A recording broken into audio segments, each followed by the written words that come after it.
Can everybody hear me? I hope so. Okay, well, greetings. My name is Dar Roberts. I'm a professor at UC Santa Barbara, and I'm chair of this committee. As chair of this study and of this committee meeting, I'd like to welcome everyone. The task being taken by this committee is to examine how data collected from prescribed fires can be more effectively integrated and analyzed to improve wildland and smoke models. This will entail a review of existing research products and data collection campaigns by key agencies across the federal government, such as the U.S. Forest Service, Department of Defense, and NASA, followed by consultation with experts in wildfire research, fire research, and management to define current capabilities and knowledge gaps, concluding with the identification of opportunities to improve research efforts from federal agencies that seek to improve modeling. Today, we will start with a general overview of the process, followed by an opportunity to hear from the report sponsors, an open discussion of the statement of task and its scope, and concluding today with the first of 4 presentations regarding notable data collection efforts. Tomorrow, we will continue the process with 3 more presentations. I want to note that this is an open, on-the-record session. Interested individuals and members of the press have been invited to attend. I don't think we have any, but as observers, this is not a news conference. However, and questions from members of the public will be only taken if time allows, which again, I don't know if we have any reporters, but reporters who would like to talk with the committee members are kindly asked to touch base with the study director, Stacy Karos, and other members of the staff, and should plan to do so during a break or after the meeting. I would also like to remind everyone that this is an information gathering session in which the committee is in the process of assembling material, and it will examine and discuss in the course of making its findings, conclusions, recommendations. Therefore, I ask everyone here today to be extremely mindful of the fact that the committee has made no conclusions and that no one should leave here today thinking otherwise. Comments made by individuals, including committee members, should not be interpreted as positions of the committee or of the national academies. In addition, the committee members typically ask probing questions in these information gathering sessions, and that may not be indicative of their personal views. The committee will deliberate thoroughly before writing its draft report. Moreover, once the draft report is written, it must go through a rigorous review by experts who are anonymous to the committee, and the committee then must respond to this review with appropriate revisions that adequately satisfy the National Academy's Report Review Committee and the National Academy of Sciences president before it is considered an official National Academy's report. With that, I will call on the provisional members of the committee to introduce themselves by providing their name, affiliation, and a 1 to 2 comments about your research. And so I'll start, and then I think we'll just go around the table because the committee members know who they are. Okay, so I'm Dar Roberts. I'm at UC Santa Barbara, Department of Geography, and my major research interest in fire involves remote sensing of all aspects of fire, from pre-fire fuels to active fire to fire severity and post-fire recovery. So with that, we'll move to, I think, Morgan. I'm Morgan Varner. I'm the Director of Research at Tall Timbers, and I'm a fire ecologist. I've worked on the FASME campaign as well as on CERDUP work.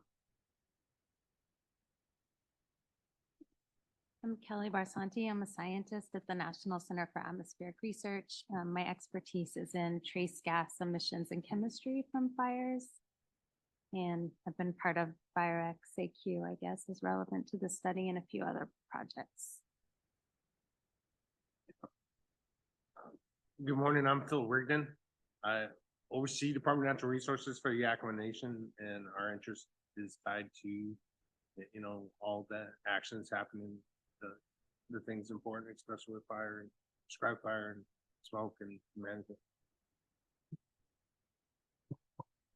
I am Marcela Loria, and I'm from the University of Oklahoma. I am an aerosol physicist studying smoke from the main source to long-range transport, and I also do air quality modeling and health impacts.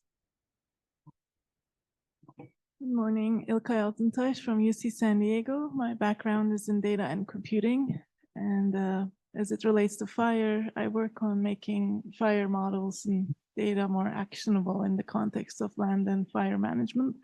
And also really interested in using open science and technology in fire tech innovation. Good morning, I'm Albert Simeoni. I'm a professor at Worcester Polytechnic Institute in Worcester, Massachusetts. And so my expertise is fire behavior, fire impact, near plume fire, near fire plume, sorry, so the source term. And let's say my background is thermofluids and combustion.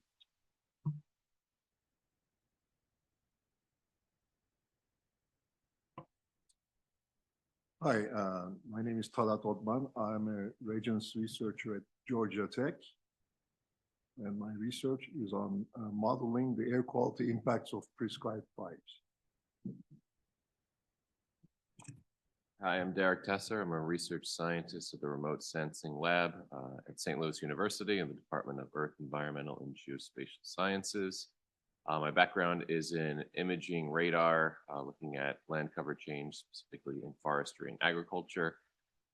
My work now utilizes remote sensing, satellite imagery, UAV, LiDAR, interest in vegetation structure and water content, looking at grassland restoration and forestry practices. Hi, I'm Krishna Banerjee. I'm a professor in civil engineering and earth system science in UC Irvine. So my background is in environmental fluid mechanics and micrometeorology, and within fires, my interest is in fire-atmosphere interaction, prescribed fires. So we use a lot of data from prescribed fires, and we also collect a lot of data as well during campaigns that we are conducting, mostly in Northern California. Chad Hoffman, I'm a professor in forest and rangeland stewardship at Colorado State University. My research background is in trying to understand fire behavior and fuels dynamics, usually at fairly small scales, so meters, particularly within the context of forest restoration in the US. I'm Rod Lynn. I'm at the Los Alamos National Laboratory. I've been doing fire modeling for the majority of my career. And my background is in fluid dynamics, turbulence, and heat transfer. Okay.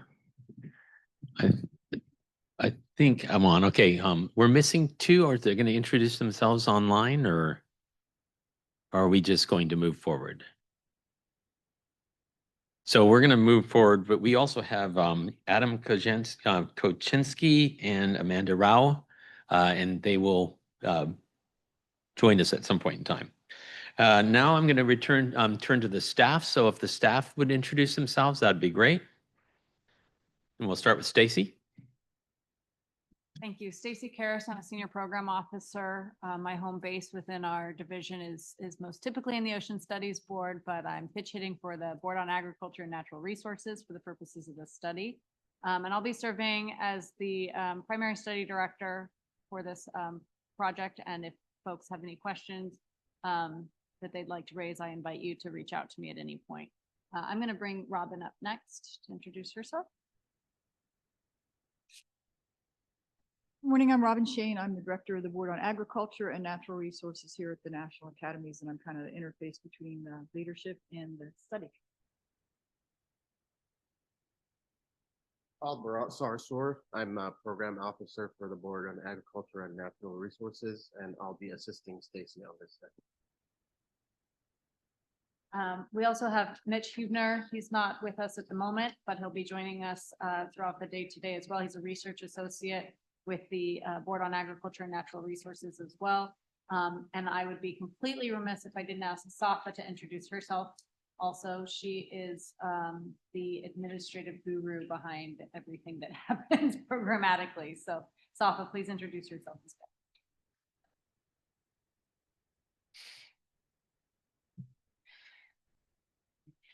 Thank you, Safa.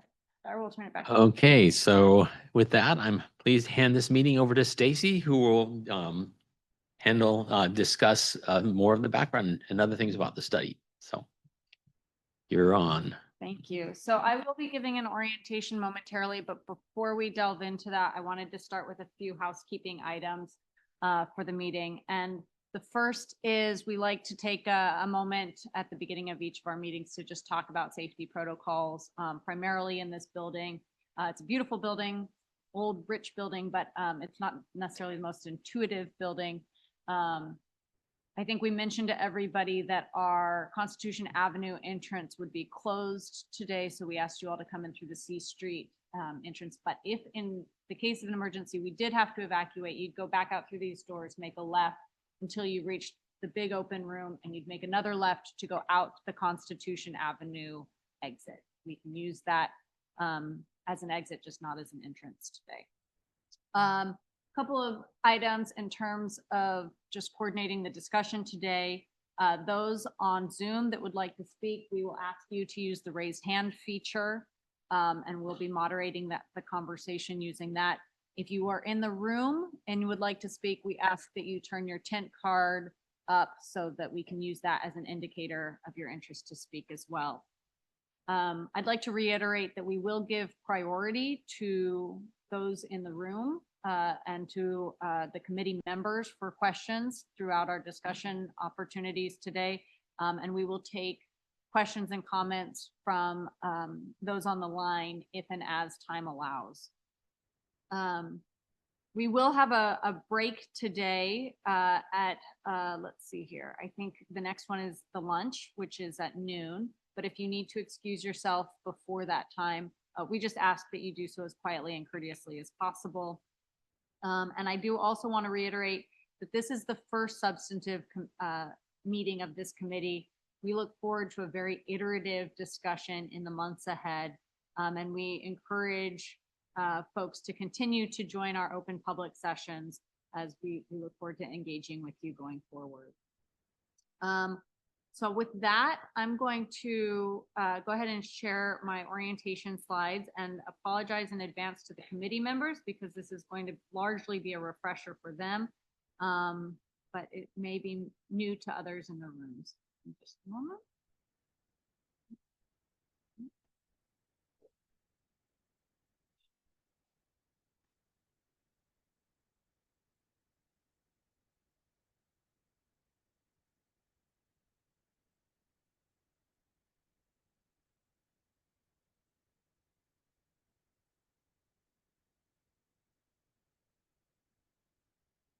All right. So we'll go ahead and get started. Just to talk a little bit about what I've got planned for this presentation. Very brief background on who we are. It's the National Academies. We just did around the room, so I won't spend any time on the committee membership, except to talk a little bit about our thought process in developing this committee. We'll talk about the project team and roles, and that includes the potential roles of members of the public and our sponsors. Talk about our process, today's agenda, and then we'll land on the statement of task. I know we've got planned for later today an open discussion of that, and I invite people to begin thinking early. I know the committee has been doing so already about the statement of task, thinking critically about it and where we may want to clarify certain points or ensure that we're all in consensus about what the committee is being asked to do. So about the National Academies, I'll just note that the National Academy of Sciences was developed through a congressional charter in 1863. We were formed to provide independent and objective analysis and advice to the federal government and to the nation. And also to conduct other activities to solve complex problems. The National Academy of Sciences was followed by the National Academy of Engineering and the National Academy of Medicine. Those three entities are currently honorary societies. They are separate bodies, but together they form sort of the umbrella of our institution and share the operating arm, which is the National Research Council. And we, the National Research Council, are those that conduct the studies and the convening activities of the National Academy. Collectively, the four are now known as the National Academies of Sciences, Engineering, and Medicine, or, and it's less of a mouthful, the National Academies. We have a dual mission of honoring top scientists through our honorary societies and also serving as advisors to the nation on issues of science, engineering, and medicine. But it's important to understand who we are and who we are not. Notably, we are a nonprofit independent organization. Despite our congressional charter, we are not part of the federal government. We are also not an advocacy organization or a for-profit consulting organization. I'm going to provide this slide because I think it helps understand a little bit of who we are, but I will do so with a major caveat, which is the National Research Council, which is representing the bottom sort of 2/3 of this slide, is undergoing a pretty major reorganization this summer. But I will note, you can see the 3 honorary societies at the top, and they share the National Research Council, which is currently divided into the executive office, the central offices that support all of our activities, the report review committee, which we'll talk about in a little bit, and then the 7 programmatic divisions. The reorganization that I mentioned, largely what that will encompass is taking 5 of those 7 divisions, merging them into 2 new centers. So you may see or hear more about that. The key point that I want to make about our new reorganization is it should not impact the work of the committee at all. Largely, the institution is hoping that that will happen sort of behind the scenes, and it shouldn't have any real bearing on any projects that are underway. All right, so as the National Research Council, we do conduct a number of activities. We convene expert meetings and workshops, and we provide other communication and outreach mechanisms, but the bread and butter of our work, and certainly what we're here to talk about today, are our consensus studies. We produce authoritative reports that provide independent and objective, nonpartisan scientific and technical advice on complex issues. So I'm going to turn quickly. Again, I'm not going to dwell on the individuals on our committee, but just speak sort of more broadly to the composition.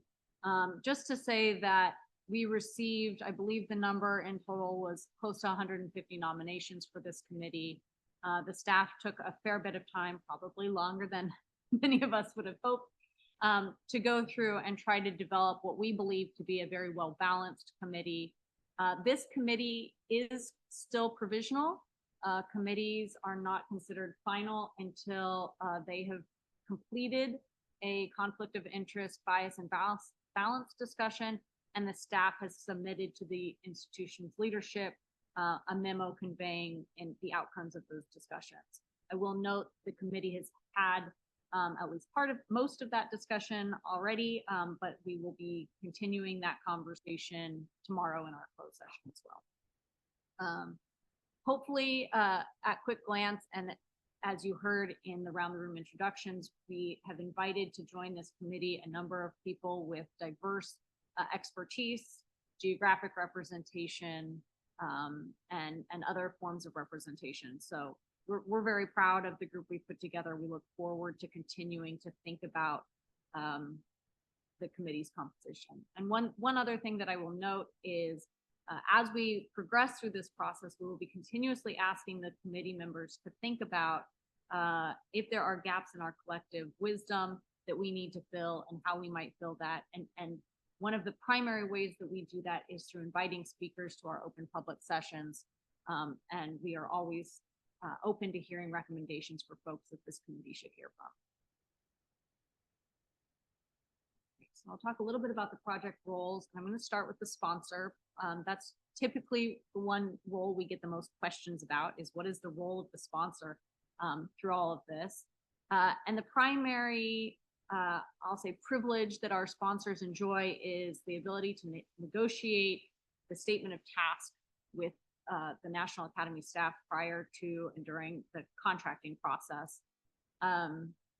Like any other member of the public, they can participate in our public information gathering sessions, and we can request information from them, or they can submit information to us, just like any other member of the public, but they enjoy no other unique privileges or access to our confidential deliberations or draft material. So just that to say that there's not an opportunity for our sponsors to read the draft report and provide substantive comments prior to the public release. The staff will maintain contact with our sponsors. We organize these meetings, collect and disseminate information, and largely oversee the report development process, including integrating the various contributions that we'll get from the committee members. When the report is made available to the public, we will set up report briefings. And again, like I said, largely we're here to shepherd the committee through their process. The volunteer committee chair and members are the authors of the committee of the report. They draft the material, they attend the meetings, they identify the experts and topics that we will be covering in the information gathering process, and then they contribute and analyze the materials that will support the report. Members of the public and invited guests, this is another one that I really do want to highlight. They play an important role in our process by attending and participating in our open sessions, submitting requested or relevant information to the committee for consideration, and submitting nominations for committee members and reviewers as well. So I don't love this visual, but it is, I use it for a couple of compelling reasons. The first is it lays out in a linear fashion sort of our process. And what I like about it is that it shows that the committee ought to be thinking about their communication strategy from the very beginning. That includes who are our potential audiences, what are effective mechanisms for conveying the material in the report, are there opportunities for, novel, be it digital or other mechanisms for disseminating the report once it becomes released. So I say this mostly to the committee that we ought to be thinking about these things from the beginning. But this, it shows you the process, and I tell people it shouldn't be to scale. It sometimes feels like it is. The time that the studies takes to be defined in the committee selection and approval process ought not be 2/3 of the committee deliberation process, but here we are. And I'll show another slide that shows our process a little bit differently. The stars on here indicate areas where we look to the public and other outside folks for input, and we invite participation. The committee selection and approval process, the mechanism for that is largely the nominations process. We did a broad call for nominations, and that's how we received 150 names to consider. And then the committee meeting, information gathering, and deliberative process, the mechanism there for public input is obviously through these public open meetings by submitting material to the committee. And then the report review, again, we will ask for nominations for potential report reviewers. And obviously the last star is the communications element that follows the report release. It's an opportunity for us to set up briefings and to engage with the public on these topics in other ways as well. For example, at conference presentations or attending meetings and providing briefings there. Here's another look at our committee process. And this one I like for different reasons. What I really like about this slide is it shows the information gathering process and the report preparation process as being iterative. The arrows between those two bars are meant to indicate that there's a feedback between the information we gain and the report writing process, and recognizing the need for additional information and just again thinking about that in a very iterative way. Let's see. I also like to just point out here, we do release after the external peer review and our response to review process, we do release what's called a pre-publication. That is a PDF. It usually goes on our website. It is shared with the public. It is considered final in terms of the content and the material in it. But it precedes the final publication of our reports as a book style document. And so, you know, again, we put it out there, it's considered public. We're not asking for edits or suggestions at that point. The committee is not going to make any additional revisions, but we will have a copy editor and formatting and things like that that happen between the release of the pre-pub and the release of the final report. The timeline at the bottom is approximate, but I think currently the aim has been looking out till September for the release of the report, but that will be a determination between the staff and the sponsors as well as far as the final timeline. Alrighty, so a little bit about our process for this particular committee. We have budgeted for 3 in-person meetings. The committee is welcome to have as many additional virtual meetings or calls as needed. And I want to just briefly explain that open sessions like this are open to anybody. There are no exclusions. And an open meeting is any meeting that includes anybody other than committee and staff. So as soon as we invite one person into the room, it then has to be open to everybody. Closed sessions are limited to just the committee members and staff and are primarily for the purposes of committee deliberations. Information can be collected through committee research, presentations at open meeting sessions, or other submissions to the committee. But, and this is a key point that I want to make, any material that is provided to the committee that is submitted from outside of the committee must be made available to the public through our public access research office. So I say this to just caution folks, if you've got draft material that's not quite ready for presentation that you want to keep confidential, it's not time to give it to our committee yet. It's a difficult thing, but we do have to make available anything that is shared and considered with the committee. Along those lines, we are subject to the Federal Advisory Committee Act, but we do have a special exemption in there that allows us to meet in closed session. That's FACA Section 15. And I will hurry along. I just want to reiterate to the committee primarily, but also just to set expectations for others outside the committee, that all committee deliberations are considered confidential. That's a cornerstone of our process. It enables the committee to think openly, to change their mind, to have some difficult conversations. So the committee may not discuss any deliberations or issues, disagreements, preliminary conclusions, anything of that nature with anybody, including after the report is released. So what happens in our closed session stays in our closed session, and what you can talk about during our process is largely what's available on the website. When are our meetings? Who's on the committee? What's our statement of task? After the report comes out, we ask that you stick to the talking points that align with the findings and recommendations within the final report. All right. So just quickly to highlight our meeting objectives today, provide this public-facing orientation, answer any questions folks have about our process, to hear from our sponsors about the study motivation and background, and anything they'd like us to know about this request. And then we're really looking forward as a committee, I know, to an open discussion of the statement of task.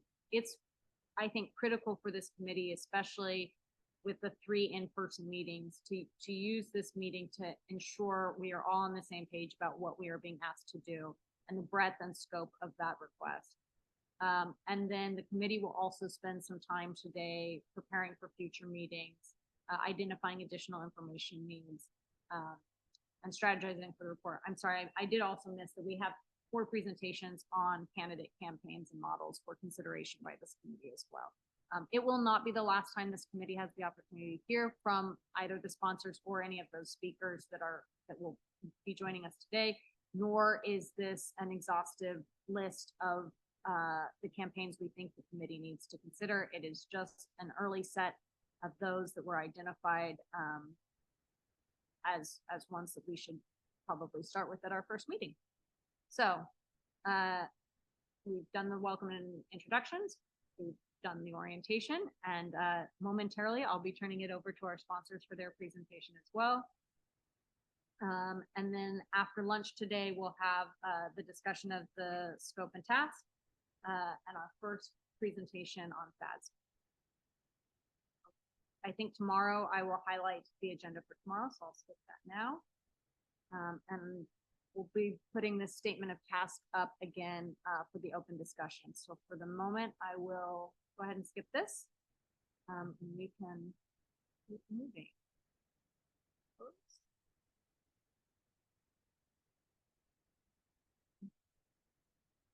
Quick introductions. All right, so I'll be turning it momentarily over to our sponsors, and first we'll hear from David Little, who's the U.S. Forest Service Deputy Chief of R&D. Yes, and you're welcome to stay where you are or use the podium, whichever you prefer.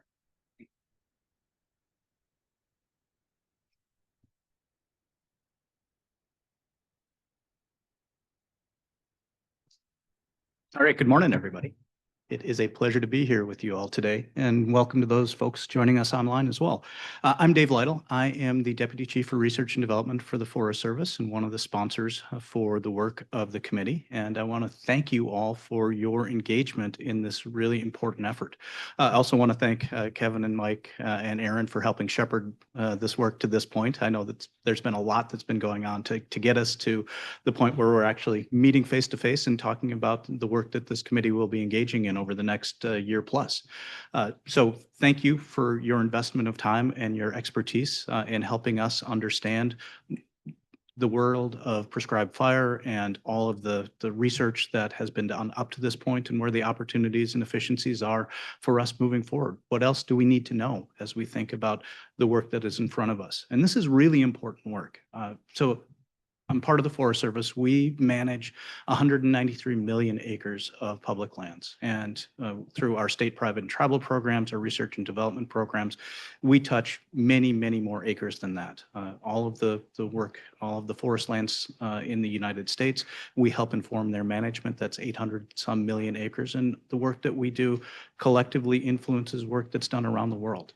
And so this is really important work that we as public servants engage in, and that you all can help inform so that we can do our work more effectively, more efficiently, more safely, and more thoughtfully. And we're looking forward to the outcome of your deliberations and the advice and recommendations that you will provide us.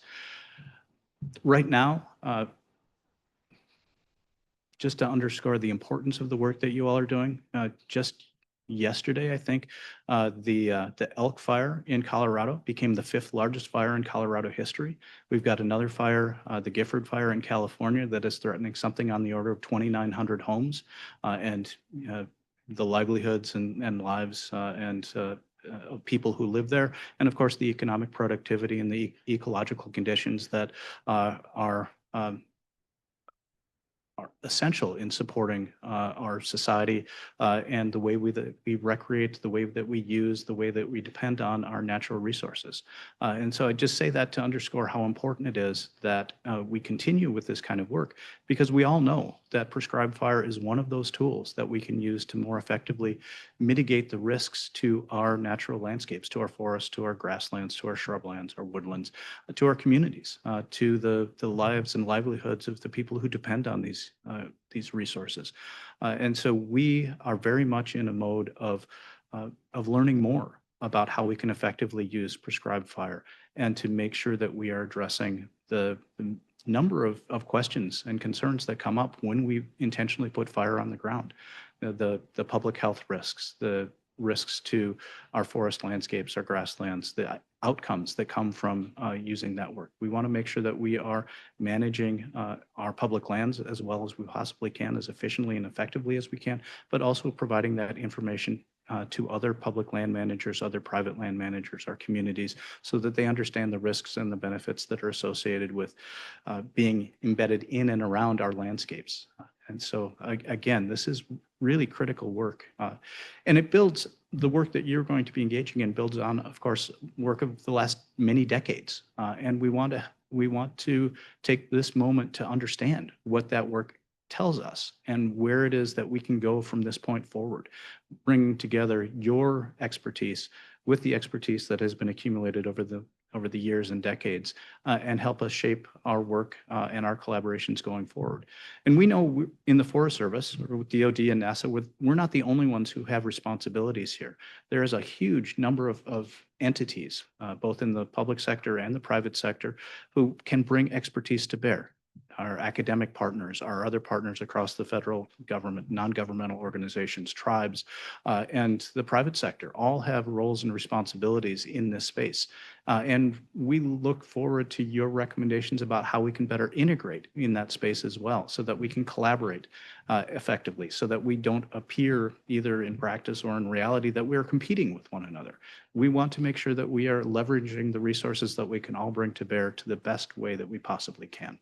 And the work of this committee will help us understand how to do that effectively. And I know it'll take you some time and certainly some significant deliberations to move forward in that space, but it's going to be time that is well worth the investment, certainly to us in the federal space and through us to all of the partners who can benefit from the work that you're going to do. So I just want to say thank you.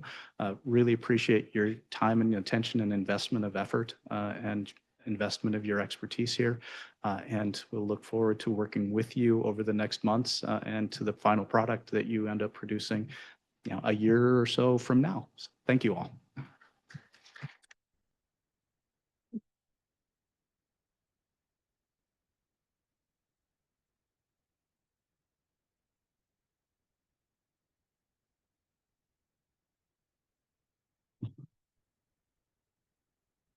Good morning, everyone. I'm Aaron Pina. I think we'll just do a round of introductions before we get into the slideshow. Aaron Pina, I'm at the Forest Service. I'm the National Program Leader for Atmospheric Sciences and Fire Weather Research in the Research and Development Deputy Area. Kevin Hires, I'm a program manager with the Department of Defense's Strategic Environmental Research and Development Program. We are really pleased to be here today. Thank you all for your time and contributions, and look forward to hearing again the results of the model. Yeah, good morning, everyone. Mike Falkowski, I'm program manager of the Wildland Fires program at NASA headquarters here in DC. And again, thank you all for being here, and we're excited to see where this all goes.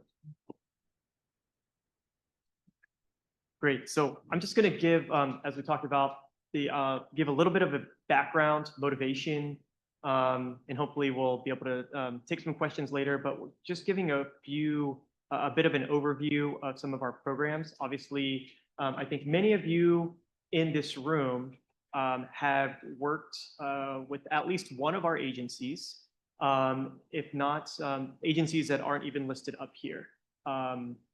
So give a little bit of a background and hopeful expectations for advice and potential recommendations that could come from this study. Next slide, please. So first and foremost, the goal, as we actually iterated on the statement of tasks, was to look at documenting the successes and challenges from previous prescribed fire campaigns. And so thinking about the successes, how do we amplify those successes? From the challenges, how do we mitigate some of those challenges? That's part one. And so thinking about, and on this slide, these are really, these prescribed fire campaigns are really these kind of complicated beasts that are multi-agency or multinational prescribed fire campaigns. We're really thinking about the focus on the past few decades of these multi-agency prescribed fire campaigns within the United States. The second part of that bullet for the goal is improving the state of the fire and smoke science. And so thinking for the past few decades for these multi-agency prescribed fire campaigns, being able, going back to the successes, what have we learned and how can we chart a path moving forward? So what we hope for, with the outcomes from this study, will be to, the findings obviously will be available for public consumption, public use. But the other thing is These will hopefully inform and prioritize investments in future collaborative prescribed fire campaigns. So we would be looking to the recommendations and the advice from the committee as federal agencies on the findings. I didn't mean to kind of gloss over that I listed a few of the agencies, the federal agencies that have historically been involved in prescribed fire campaigns. These were the ones, these have been either led or they have been involved with some of these prescribed fire campaigns. Next slide, please.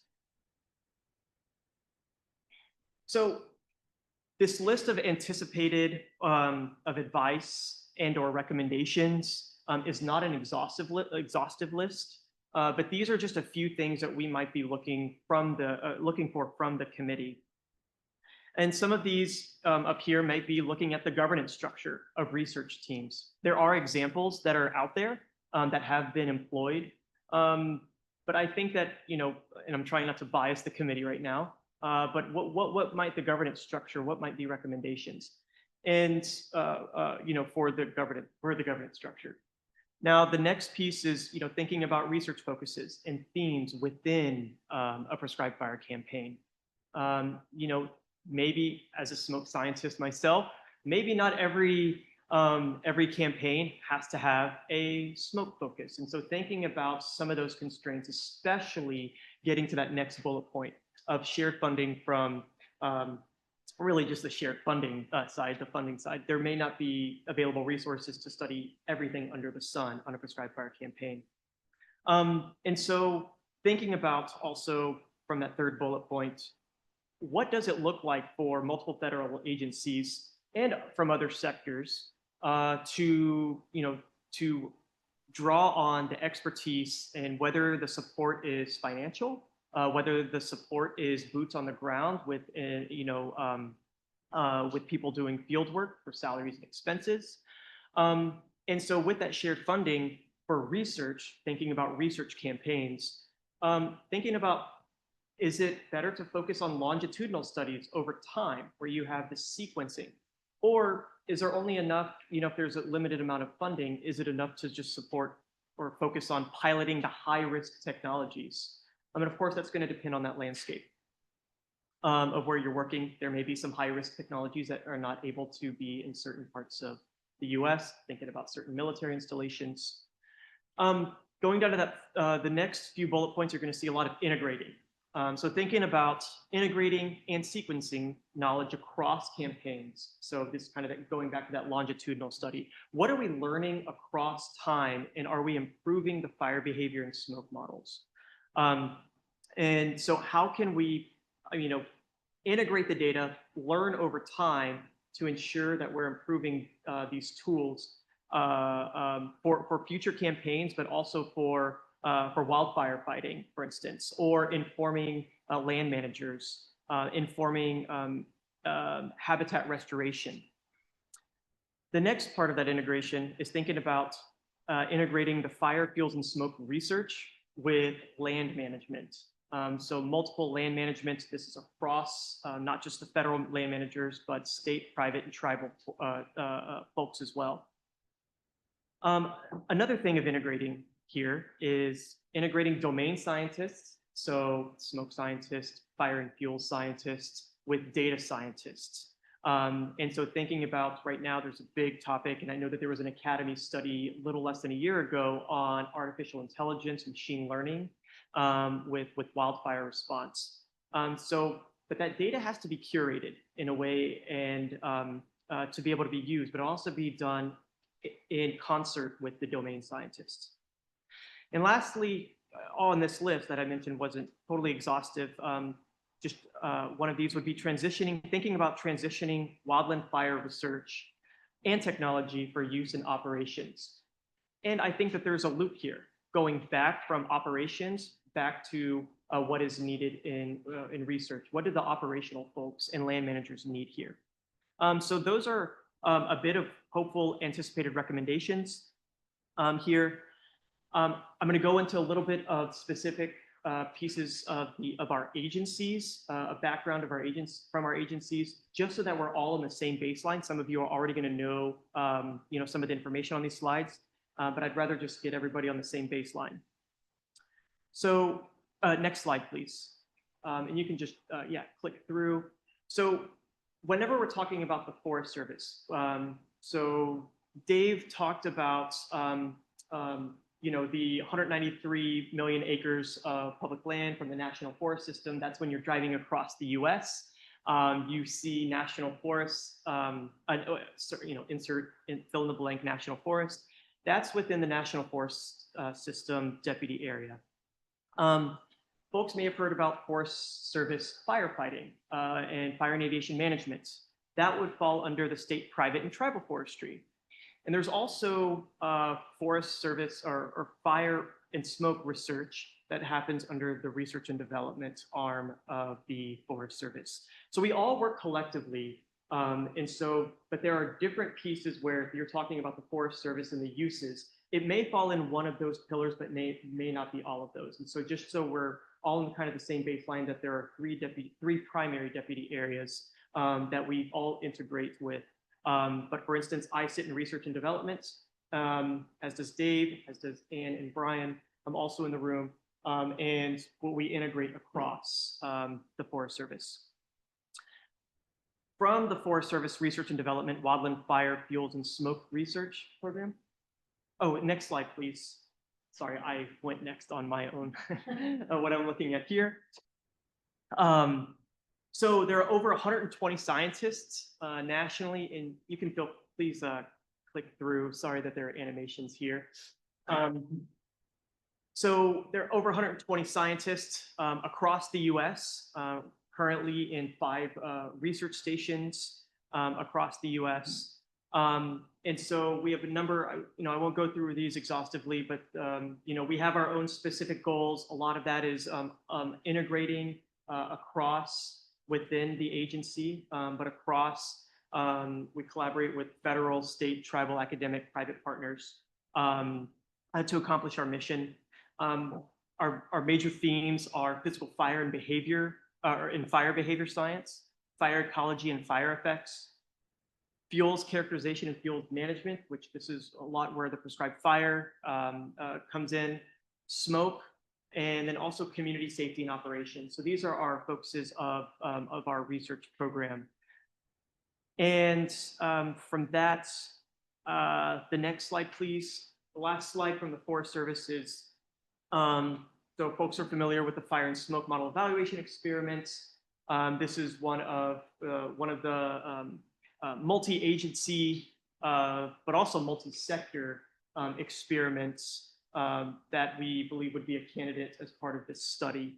And so you can see, so we've had NASA, National Science Foundation, EPA, DoD involvement historically.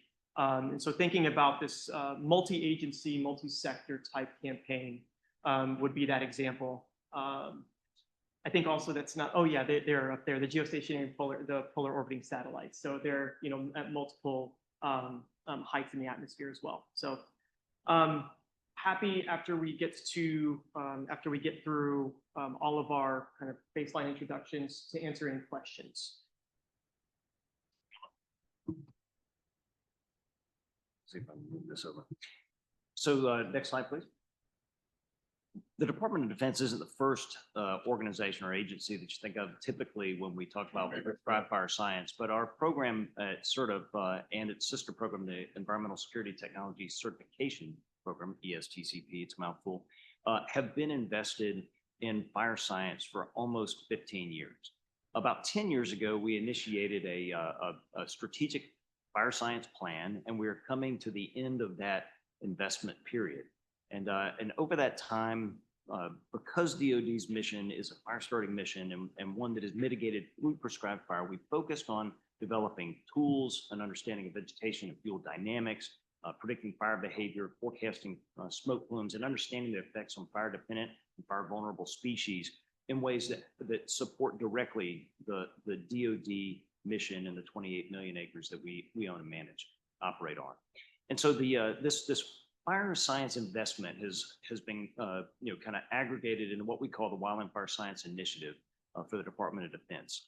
Again, coming at the end of this investment cycle, we have a number of novel tools, mapping fuels at high resolution in 3 dimensions. We have a number of modeling capabilities now that we didn't have 10 years ago.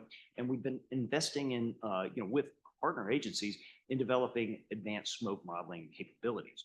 And now it's time to really think about how do we turn that, sort of amazing science investment into technologies that are operationalized and in the hands of users where they can be effective. Next slide, please.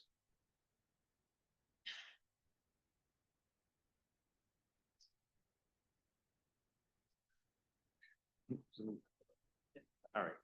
So why DoD? We have about 28 million acres that we manage, and the Department of Defense, because of ordnance, trace rounds, the mission activity, almost always is capable of starting wildfires. We use an exceptional amount of prescribed fire to mitigate that risk.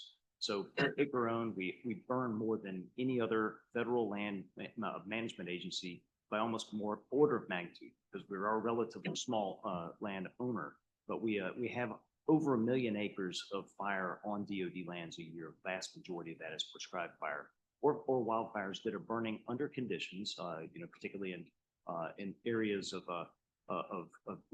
dudded ranges that where the intensities are low enough to not result in sort of catastrophic losses or escapes. And so, DoD has really invested a lot in prescribed fire science as a means of protecting the national security of the country. And I can't underscore that enough, that fire science and the continued advancement of it that leads to our ability to safely and effectively use prescribed fire is a national security priority.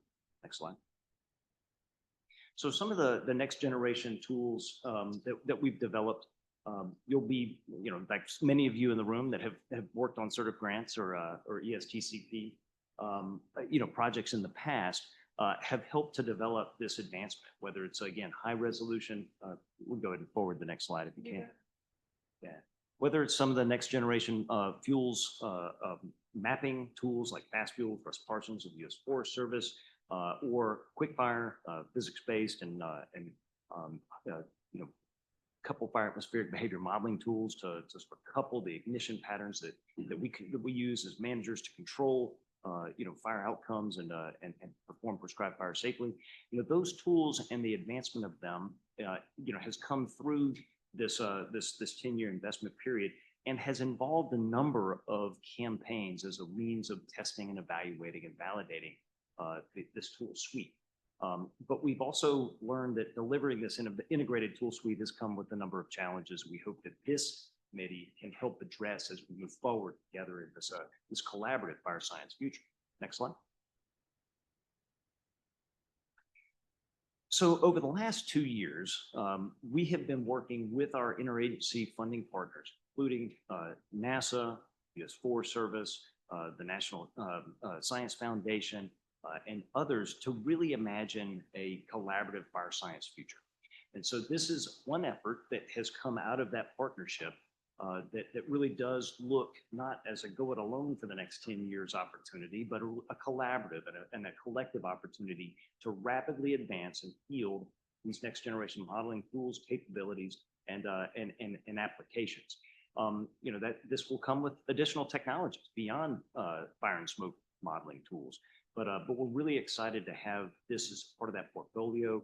Many of you are also aware of the joint solicitation with the National Science Foundation for fire science projects that both NASA and under Mike's program and CERTIP and ESTCP have contributed to, along with the Moore Foundation, to again try to imagine this collective vision where we're more efficient, we're more nimble, we're faster, but to be able to field that science and those emerging technologies. We're still going to have a collective vision of fire campaigns, their role, and how we move forward together. Most recently, we collaborated with NASA's FireSense program and managers at Fort Stewart in Georgia, which is one of the nation's largest prescribed fire programs that averages 125,000 acres a year.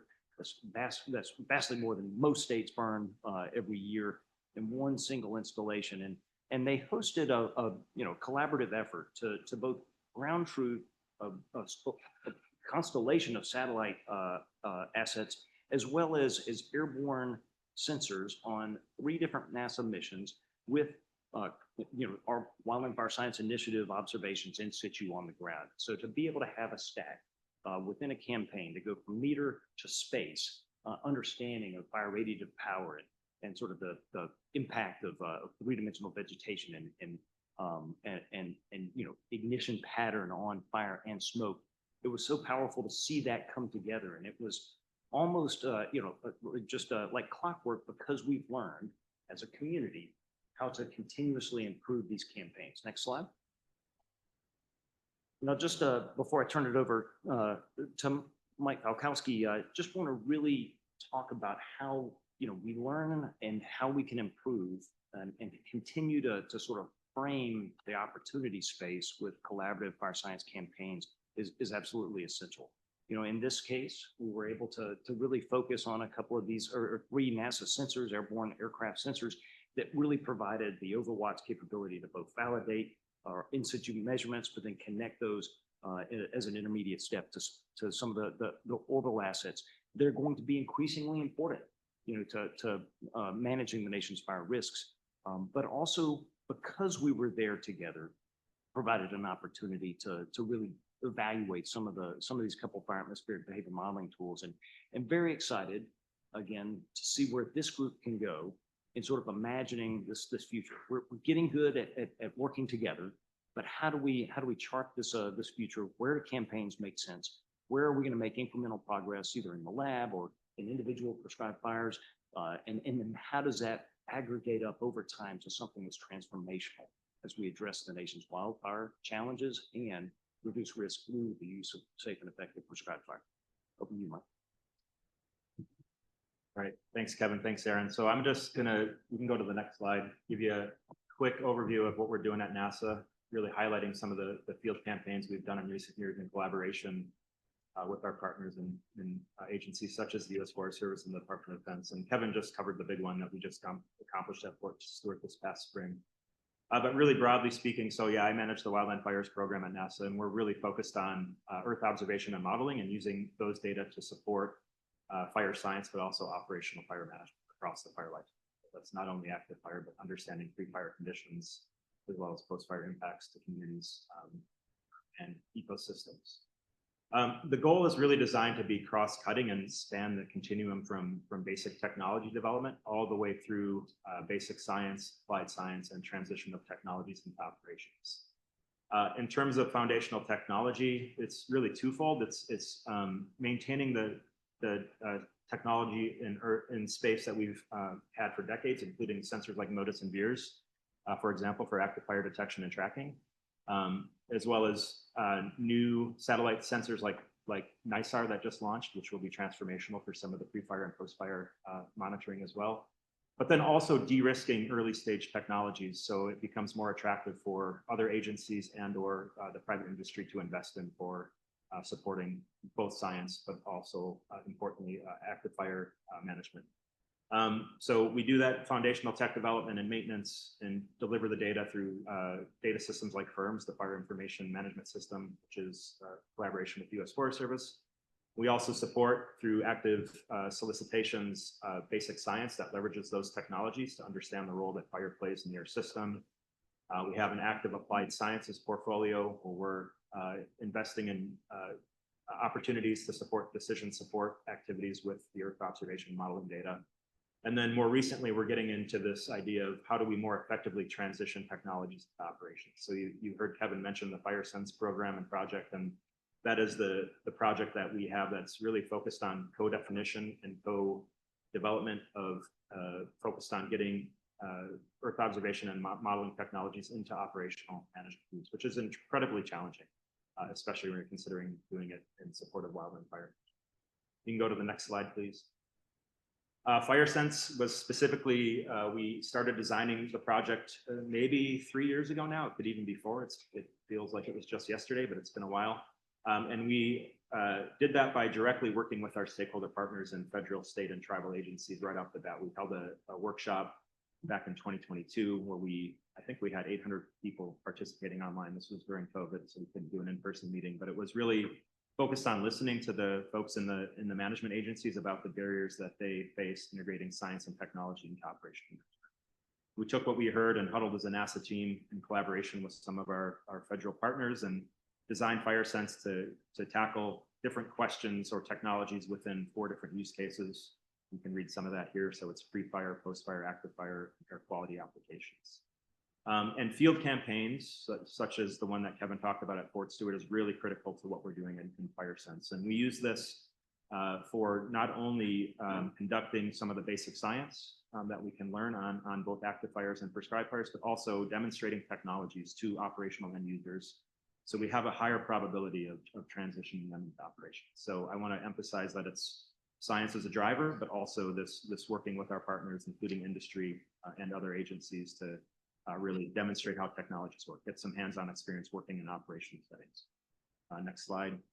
We've done a series of field campaigns so far, mainly over prescribed fires, but also some wildfires. It started back in October of 2023, where we were able to fly several sites across the Western US, I think through the blue dots that you see here. And we targeted different activities. Some of them were just measuring pre-fire conditions like fuel and soil moisture and flying our radar sensor over it. That is our UAV SAR instrument, which is a airborne version of NISAR, which just launched. So really trying to answer this question about how do we better measure and model fuel and soil moisture from space. But we also flew over several prescribed fires, including the FASME burn in October 2023 over the Fish Lake National Forest. And that was a really great opportunity to take our technologies over to a very large canopy fire that was set in a controlled environment that really simulates how a wildfire might look, and really allowed us to work in that environment with sort of less constraints than we would face in a wildfire setting. We did a couple of different activities in 2024 in collaboration mainly with NOAA and a little bit of the US Forest Service, but also NOAA National Weather Service, flying some UASs over some smoke impacted areas in Missoula, Montana, with the goal of collecting data to better understand how we can collect micrometeorology data from UASs to support fire weather forecasting on active incidences. Typically, that sort of thing is done with a weather balloon, but in an operational fire setting, a wildfire, it's hard to launch weather balloons because they interfere with airborne operations. And so by using a UAS that flies in a vertical controlled manner, we can collect that data and improve our fire weather forecasts. And then finally, this past spring, we flew a bunch of sites in the southeastern United States. We were initially targeting doing some activities on prescribed fires in Alabama with the Geneva State Forest, and then having a culmination event at Merritt Island Fish and Wildlife Refuge, which is Kennedy Space Center, but it's managed by Fish and Wildlife. They do a lot of prescribed fires to support the Fish and Wildlife mission for habitat and wildlife maintenance, but also supporting the space mission by de-risking wildfire on not only the NASA property, but also the DoD side, Cape Canaveral. It turns out that a bunch of a weather system came through and set off a bunch of wildfires, so we were not able to do the Merritt Island campaign this year, but we ended up flying wildfires in Alabama, Mississippi, and Texas as well, and we're able to deliver real-time data of fire to the operational firefighters on the ground from our Abra sensor, getting data to the ground in minutes. And it was really eye-opening for me about how these real-time data could be used for not only fire science, but operational fire. And then Kevin already talked about what we did at Fort Stewart, which was a really great culmination event where we had our US Forest Service partners and our DoD partners all working together on a common goal. And we had 3 aircraft in the air. We had, I think, 20 different satellites, including civilian and classified assets trained on the fire all at the same time. So it's a really rich data set, and I think one of the richest fire data science data sets collected, maybe ever, but certainly in a long time. Next slide. Oh, and past campaigns, you can go to the next slide. That's fine. But somebody else already mentioned, sorry, you can go back one. Somebody already mentioned FireXAQ. So that was a collaboration we did with some federal partners, including NOAA, a couple of years back, looking at how we improve air quality forecasts by collecting remote sensing data. And then upcoming, we recently selected the Inspire field campaign, which will start flying next summer. This is led by Dave Peterson at the Naval Research Lab. And this study is really focused on collecting data over pyro-CB events, not only to understand smoke plume dynamics and atmospheric impacts of pyro-CDs and smoke transport, but also collecting data that can lead to better forecasts of which events may lead to pyro-CDs. And so they will be flying probably in the Pacific Northwest or Canada, depending on how things shake out with agreements and that sort of thing. They'll be flying the next 2 summers, so 2026 and 2027. So thank you.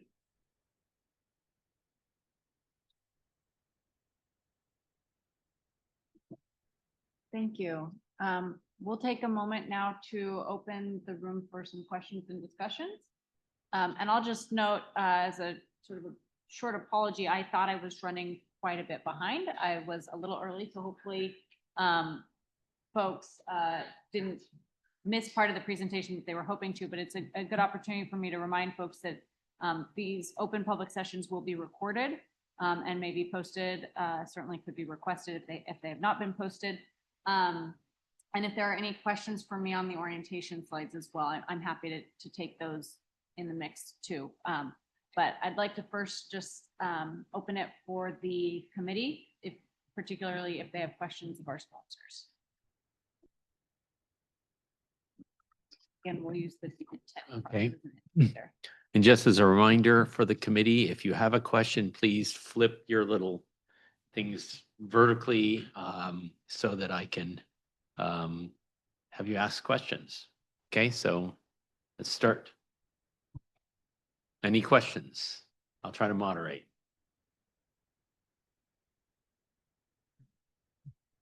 Okay, we have Rod. So Okay. I'll just start out. One of the themes probably of our questions is going to be to help us tighten and understand the scope of what we're supposed to be doing. I'll just start by keying on prescribed fire. There's the word prescribed fire is used in a couple of different contexts, both in the title, as well as some of the language, as well as your discussions. And so there's a question in my mind, are we talking about using experiments that we're also calling prescribed fire, but they're just fire experiments in general? Or are we talking about using operational prescribed fires with instrumentation on them to get at these questions? And the second half of that is, are we primarily trying to study things that help us understand prescribed fire, its use and its effects? Or are we after broad wildland fire context? So does anybody want to try to answer that from you? So I think that obviously there's a broader array of options for the committee to take this conversation.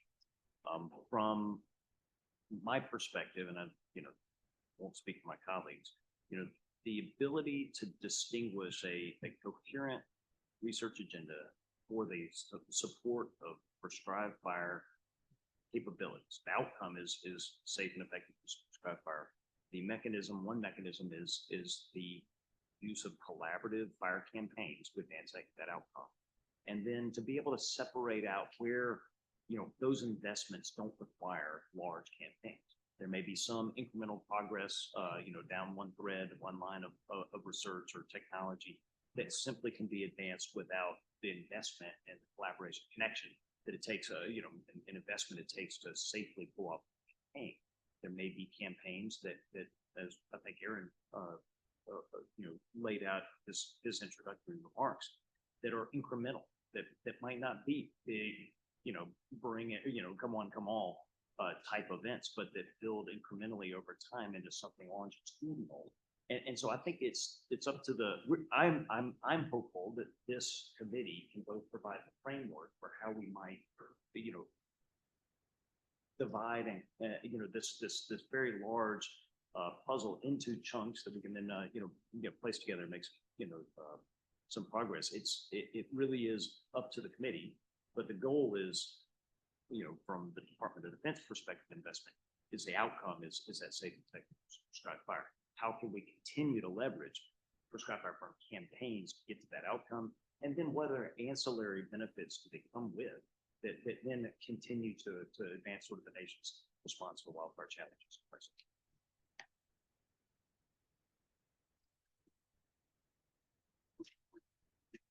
I'm going to speak here because I realized whenever I was speaking to the microphone here, I was looking away from the table, away from most of the committee. My apologies. So I'll use this microphone. I may ask you to repeat the second part of the question, but for the first, I just would echo what Kevin said, so I don't want to repeat any of that. I think that the original intent when this statement of task was being worked on and iterated with the academies and then with the sponsoring agencies, it really came from from the first question about what would these campaigns or what would these larger multi-agency campaigns, do we have this long catalog that's not just in our brains? Do we have them written down? So that's kind of a simple question. And so being able to, and I think from what you mentioned, Rod, being able to stratify those into kind of these multiple, and it could be stratified by costs. Are they $2+ million? Like, what are the investments into these? Are they happening over time? Are they sequential, building on each other? We don't have, as a community, as the fire science community, to my knowledge, we don't have something of that rigor to reach on. The other piece here is, and I'm trying to simplify, going back to the original question, was that cataloging. And then the second piece was really thinking about and documenting the improvements to our fire behavior, smoke models. How has their performance improved or changed in the past 10 to 20 years? And in terms of really, I think, accuracy, but also getting to the underlying differences in predictability and prediction. And so if we think about predictability, for instance, there's an element we can't think of. I mean, if you look at smoke outlooks 2 weeks from now, that's beyond the limit of predictability. So those differences between, are we improving on predictability, or actually are we improving upon prediction, because the limits of predictability are far too broad. So those are the kinds of questions, and sorry, I just got a little nitty gritty on that piece, but that was kind of digging down a little bit on how can we think about what does the improvement mean to these models, or to our information data collection. So it doesn't even need to be modeling; it's also data collection for fuels information, et cetera. And so that were really the two starts of the questions of how this all started. Was cataloging and these multi-agency, multinational type prescribed fire campaigns. And the second piece was documenting the improvements to our analysis or our data collection and modeling techniques. Mike, you brought up another really important point that I think is worth the committee's consideration, is the value to last mile demonstration. And I don't want that to get lost either in sort of my ramblings about it. Go ahead, Mike. The value of last mile demonstration. So taking these technologies or applications that are at a higher readiness level and taking them into the field and demonstrating how they work, that increases the likelihood of adoption into operations. One other thing I'll add, in addition to what Aaron and Kevin have already said, is, in my mind, another goal is trying to understand where the big gaps are in fire science and fire modeling, and really helping us figure out where we need to invest going forward to increase efficiency, because you all know the status of the federal budgets. And so really, where should we be optimizing our collaboration, both with our field personnel, but also our resources? Yeah. So I think we have another comment from Kelly. So if you want to ask your question. Yeah, thank you. I had a lot of questions about this as well, but you've tackled a lot of it. I don't know if I can ask this question, so you can tell me if I can't.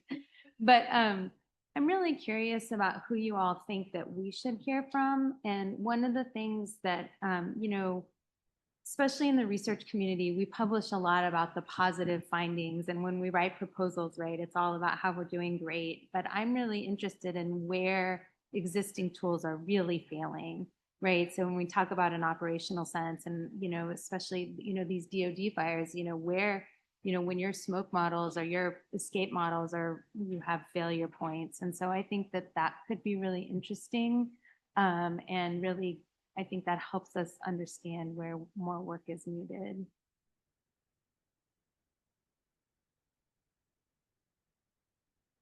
Do you want an answer? I think that you went to a place that I think is probably pretty important, which is the end user community. And there's some folks on the committee that do represent maybe more proximity to management ground. Morgan and we've got State Morgan, Amanda. It's really important to engage with the end user community. I think that even as we think about advancing the science, what Mike and my experience on these, sort of that demonstration capability, which might be an element of what you consider having managers, use a smoke model or a fire model or an observation platform. They can use it in ways we didn't think of, and really building that into sort of your conceptualization through the framework by which campaigns, individual fire science, these opportunities to collaboratively push forward over the next decade. How do those managers fit into that? And how do you incorporate their perspectives up front as part of an innovation cycle, not just a research and development cycle? And I might add here, just to get maybe a little bit more granular in terms of the land managers and folks, the end user community, for prescribed fires. Many folks here know the eastern US may look a lot differently than the West. And so some of those practices, and so talking with land managers at the local scale, from the East, so, military installations, but also those other pillars of the Forest Service within the National Forest System, or other land management agencies within Department of Interior. And of course, I'm being very federal centric right now, but there are also state agencies that are vital private entities. I can't help, you already mentioned Morgan, and so I keep thinking about Morgan, but it's great that, leveraging the resources with Amanda on the committee. And so that's, Amanda represents a Western state, thinking about Eastern states and what that also looks like. So those would be some of the folks I would recommend also reaching out to. Also the folks who have been either leaders or parts of some of these past larger campaigns. There are also some folks represented on this committee as well, but then outside, not just in leadership, but also digging down into the org charts. You're going to get different perspectives from some of the folks who are maybe postdocs during the time of these, who have maybe gone on to, maybe they're in academia now or in another sector. Okay, if I've kept track of who is in my docket of question askers, one of them is the next Ilke. So Ilke, do you want to ask a question? I have two in one. One is about, you said building on successes, mitigating challenges. So what are your definitions of success challenges in general for the study, like considered? And a more focused question is on the focus in the statement of task. And your presentation has a little bit of a difference in emphasis. The statement of task was more on definitely data and modeling, but you really highly emphasized multi-agency collaboration and cataloging. And cataloging is sort of the statement here. But I think there's a little bit of a mismatch on the, what I at least heard from the statement of task and what was emphasized in your presentation. So is it really about multi-agency campaigns or other data also that could be used toward the goals that can be integrated into it, right? There's a way to constrain that and not clear to me. We'll have to presentation. I'm happy to take that second part first. And I think that, you know, in one of the bullet points from the statement of tasks, that first bullet point, kind of listing a list of the federal agencies. I think that the focus here is thinking about some of the, I mean, it's constraining by that we're not looking for just one-off studies for, you know, a few acres that somebody did in, you know, a research forest, for instance, or one of our experimental forests. We're looking for these large, because I know that, you know, there are dozens, if not scores of these that happen per year. And it would be difficult, I think, for this committee to really hone in on all of those and really take a holistic view. And so I think the focus here is going back to the original question of this multi-agency campaigns. We're looking at kind of these larger ones where we would be able to optimize our own investments, as Mike said. And so that's, I think that, so maybe that was overemphasized in the presentations, but that was just to provide the background for our motivation for coming up with this. Just to follow up Yeah. with that, for instance, of the 8 agencies in the first task, USGS is not a part of it. And if there are USGS data sets, for instance, or other collection efforts that. Yeah, could so be- DOI Okay. was specifically listed there. You'll see that the other USGS, that was deliberate for space, actually. If not, I'm just jogging my memory. DOI is listed. JFSP was listed as a fire research. So DOI should be encompassing of the Fish and Wildlife Service, of BLM, of BIA, and I'm missing one, Park Service, thank you. I'm talking about the fire agencies. And then USGS would be the other, but that should be encompassing of all of those. And then also, yeah. So that's where so it would definitely fall within the confines of this. You know, okay, you know, one of the things that I think this committee is unconstrained by is creative imagination of what is future of our campaign. You know, your emphasis on data integration, data fusion, you know, there may be virtual campaigns that y'all come up with that sort of take advantage of data that are on the shelf or things that exist. We don't want to constrain that creativity with respect to how campaigns, but when we're thinking about campaigns as they are inherently collaborative, they're involving managers that are setting fires for research objectives. We have, over the past probably 10 to 20 years, been more, or maybe a little less focused on a specific objective. And that may have, as one of the challenges, sort of, you know, diluted the effectiveness of some, you know, individual efforts. And maybe that's one of the things that sort of, I was going to foot stomp in my presentation on the success of Fort Stewart was a little more focused, where we weren't trying to, you know, eat the elephant all at once, but, you know, here's an objective we can accomplish together pretty quickly. And so I think that the collaboration is about recognizing everybody brings different assets, and constraints and opportunities. Really, the challenge is how do we use these collaborations and these events in a sequenced way to get to a synthetic outcome. And maybe they aren't all physical fires. Maybe they are sort of data or digital. Sorry, is that okay? I think to we need to follow let up? others Okay. actually ask questions. I We think have there was a lots of little cards up. You had a first part of your question on successes and challenges about that question. I don't mean to kick this back to the committee in terms of what successes are, but I do think just from what we've mentioned, I don't think that we're only looking at academic papers as outcomes. I do think that we're talking about, you know, successful transitions. What does a successful transition model from research campaigns to wildland fire tools? What would those look like? And so I think that we would be looking at multifaceted definitions of success, not just a single version. Thanks. Okay, I'm gonna hopefully get the next one right. Albert, I think you're next. And then I think after that, I believe I had Morgan, then Marcella, and then we continue on with many more hands. So let's start with Albert. Yes, thank you. So it may be a point of detail, but to relate it to the scope, in several of your presentations, you talked about operations and even firefighting. So I'm wondering if should limit the scope to prescribed fire when there is no fire, or things like counter fires. Can you repeat that last part?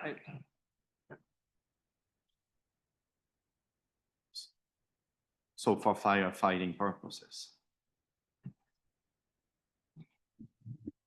Yeah, so from my perspective, and again, not speaking for Aaron or Kevin here, they can chime in, but I think anything that's being used to support firefighting is a secondary benefit of what the studies might provide, right? So from my perspective, we're focused on the science, improving the modeling, and then an added benefit or a secondary benefit could be what comes out of it for supporting actual firefighting operation. I think one of the fundamental characteristics of prescribed fire is that it's fire that is controlled to some extent by those units that force of day, force of ignition pattern, matching a burn unit to a particular desired outcome. And so the control of the manager is kind of one of the outcomes of the science. And what do we actually have control over in a prescribed fire? And I think it does translate really nicely to some of those wildfire decision points as well. I think that if you're focused on prescribed fire, but continuously as a committee looking at those cross-pollination opportunities into fire suppression, fire planning, preparedness, that training, those I think are really valuable to note as you find them. Is that this model may be better at training for a burnout operation. This model, might be pretty sophisticated, but you're not going to be able to use it on the fire line, but it might be great in a training scenario. But how does the campaign or sequencing of campaigns lead to these off ramps maybe for those applications would be I think a really interesting framing as well. So I'm not trying to predispose you to that, but I think that to your point, I mean there could be ways that y'all organize around those ancillary opportunities. I just want to precise my question, but it's because when you're looking at operations and fire suppression, you're dealing with the different scales, of like distance and time. So that's why I'm asking the question. We're discussing how to have an efficient scope, and keep a targeted report for you to be as useful as possible. And so the way I understand it right now is that it's a secondary benefit, right? And that was one of the reasons, one of the motivations for me showing the pillars of the Forest Service. That's, I guess, the part where I come from sponsor side is from the research side. And that's where we all come from, R&D. And so thinking about kind of, if we were to think about this in technology readiness levels, we're thinking about kind of, right now, not the fully operational side. Obviously, that can be in mind. That can be a pathway. But along the way, we're thinking on that earlier side, the earlier TRL side, controlled fires, being able to, thinking about some of our models that are not developed at scale. So thinking about, National Weather Service is a lot more wildfire focused.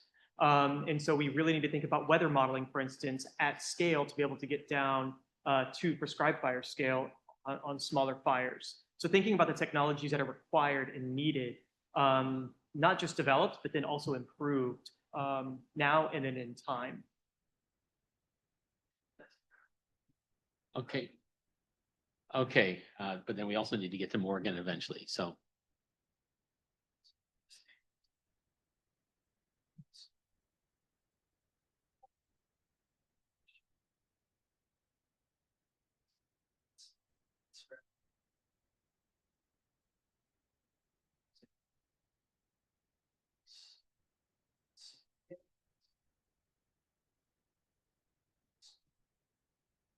Said multiple fires interacting. Yeah.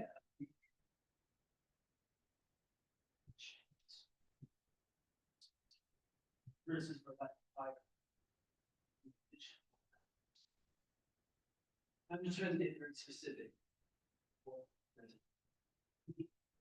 Focus on prescribed fire with opportunities to look at connections to those other either types of fires or scenarios where control and cross-pollination can be of value. I don't think we want to say, you know, focus exclusively on prescribed fire tools, models, and outcomes without recognizing there's lessons in science and technology that can be gleaned and then applied to wildfires. We don't want to chase the big flames and large scales at the expense of the use of campaigns to really focus on prescribed fire and the science support for that. Is that fair? Okay, I think Morgan, you're next, Morgan. Well, for the sponsors, you hear we're rolling over the same part, the introductory statement, and trying to figure out the bounds. And Kevin put it perfectly. The goal, Kevin, you said, is safe and effective use of prescribed fire, application of prescribed fire. And if you take that part, I like that as a structure. If that is our ultimate goal, the safe part has fundamental fire behavior in it. It has smoke, both from a firefighter exposure to a community. It embodies the sort of those parts we were asking about. Is it, because in there it says wildland fire and smoke models. It explicitly states fire behavior and smoke behavior.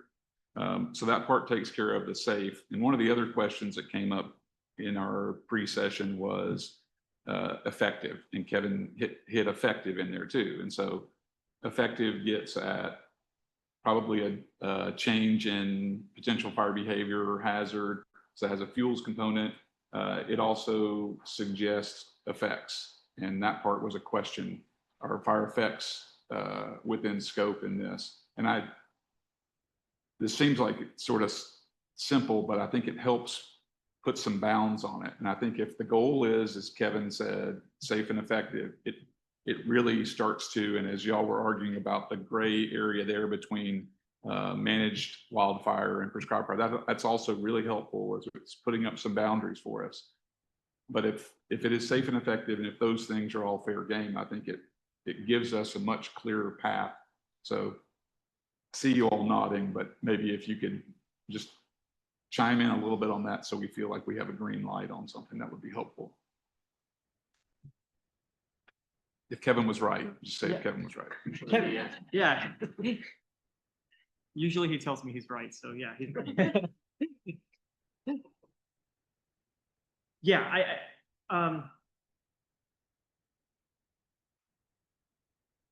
I don't want this to, the initial intent was not for this to be something, it was supposed to be something that can be constrained and kind of bitten off, and to have that with kind of the safe and effective. I was kind of looking at the statement of tasks within here.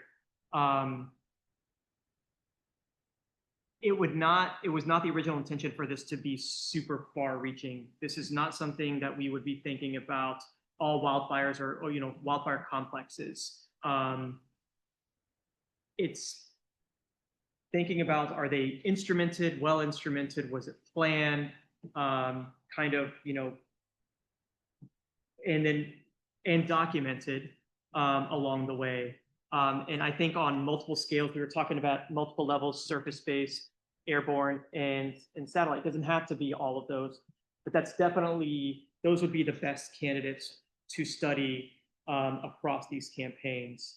I'd like to at least get. Yeah, I will say yes to Kevin, and hopefully he'll pick it up here. I'll stand by my statement, but I do want to leave the challenge to the committee to think about those ancillary benefits. Where does studying prescribed fire not address the nation's wildfire challenges, right? Whether safe or effective, the tool suite, where do you need to move from these scales, these tools, to something else? And I think that we use a lot of prescribed fire campaigns to extrapolate to wildfire outcomes and action. And I think that if y'all can set some boundaries as a group, as to where, if you're studying prescribed fire, the outcome is, the outcome is safe and effective prescribed fire tools, but these campaigns have far-reaching opportunities to transition towards technology, what does that mean? And it may end differently in different regions, you know, and so I'm excited about that part of this, you know, not just, you know, putting a hard, you know, definitive boundary where you run up against it, but like, where does the influence campaign? Where is it limited in a wildfire or a fire setting? I want to make sure Marcella gets to ask a question because she's been waiting many. Yeah, I have questions.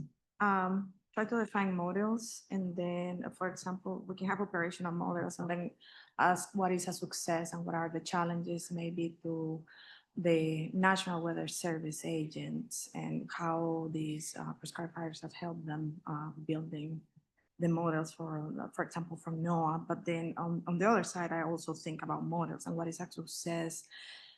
For example, with the IPCC report and how the models think that they are still run, for example, in the aerosol cloud interaction, and how we define their successes and the new challenges. Do you have like a scope of what type of model do you want? Do you want basically the day-to-day predictability, or do you want a sense of the future of also of the fundamental science on Earth? If it makes sense. Yeah, and it does. And I can actually speak to a little bit of some of the motivation actually came from and this is no blame on National Weather Service and the incredible work that they do. But there was a spot weather forecast that was used in February of 2024. And it did not, the forecast was not, the spot forecast was not accurate for the boundary layer height. And that's a very difficult thing to do. NASA has a whole mission that has, from the 2018 decadal survey, on just identifying planetary boundary layer height from space. That's incredibly difficult. Models struggle with that, but so do prescribed fire managers. And for prescribed fires to be in prescription, there's, you know, the science, especially if we think about putting more prescribed fire on the land for reduction of hazardous fuels. We've got, our science has to be there. And so thinking about, so that was the motivation for adding that modeling, or the fire weather component, was actually from experience of that spot weather forecast. This is why you will see a lot of incident meteorologists who are specifically forecasting, but not all prescribed fires are able to have an incident meteorologist on him. So it's thinking about that. Also, I mean, it's not outside the realm of possibilities of thinking about some advanced modeling techniques. So thinking about looking out in the future, maybe it's not CPU based, or, you know, maybe it's not a cluster, maybe it's GPU based computing, and looking at what are those technologies that are being used. Thinking of Department of Energy, some of the work that they've been doing, thinking about private sector, National Center for Atmospheric Research, some of their, so what are some of those technologies that can be used? Aerosol cloud interactions, you mentioned that. I mean, they're thinking about ice nuclei, for instance, right? Ice nucleation. I don't know how much they're, you know, what the science actually says, but being able to, just for this study, to even document getting to ice nucleation, for instance, over wildfires or wildland fires, that is something to quantify and to help improve model. But I think what we're looking for is not, it's more the state of the science and documenting where we are with the state of the science. And helping recommend, we might need future studies or future investments here. That's really helpful for us. So do we have time for one more, or do we want to because we will have an opportunity to come back to this after lunch with the statement of tasks. So Stacy, we have Tirtha's been waiting too. We do large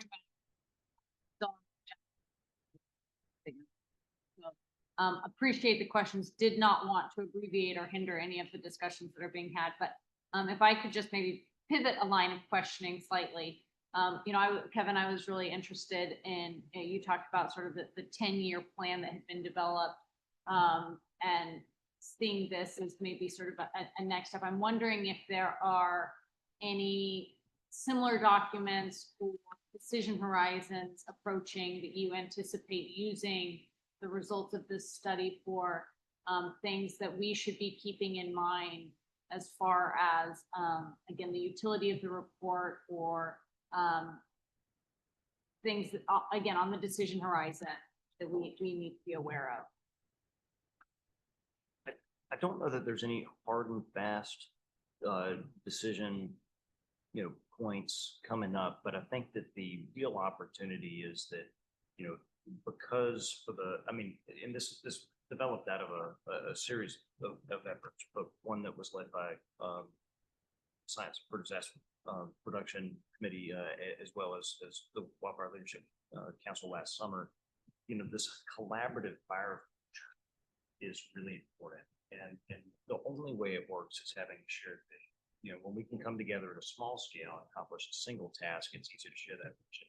But having a roadmap for what that vision looks like, if you think about what you can accomplish versus outcome in a 10-year investment period, when we have, even in a more restrained funding environment, when we have that shared vision, we understand the sequence of actions and opportunities.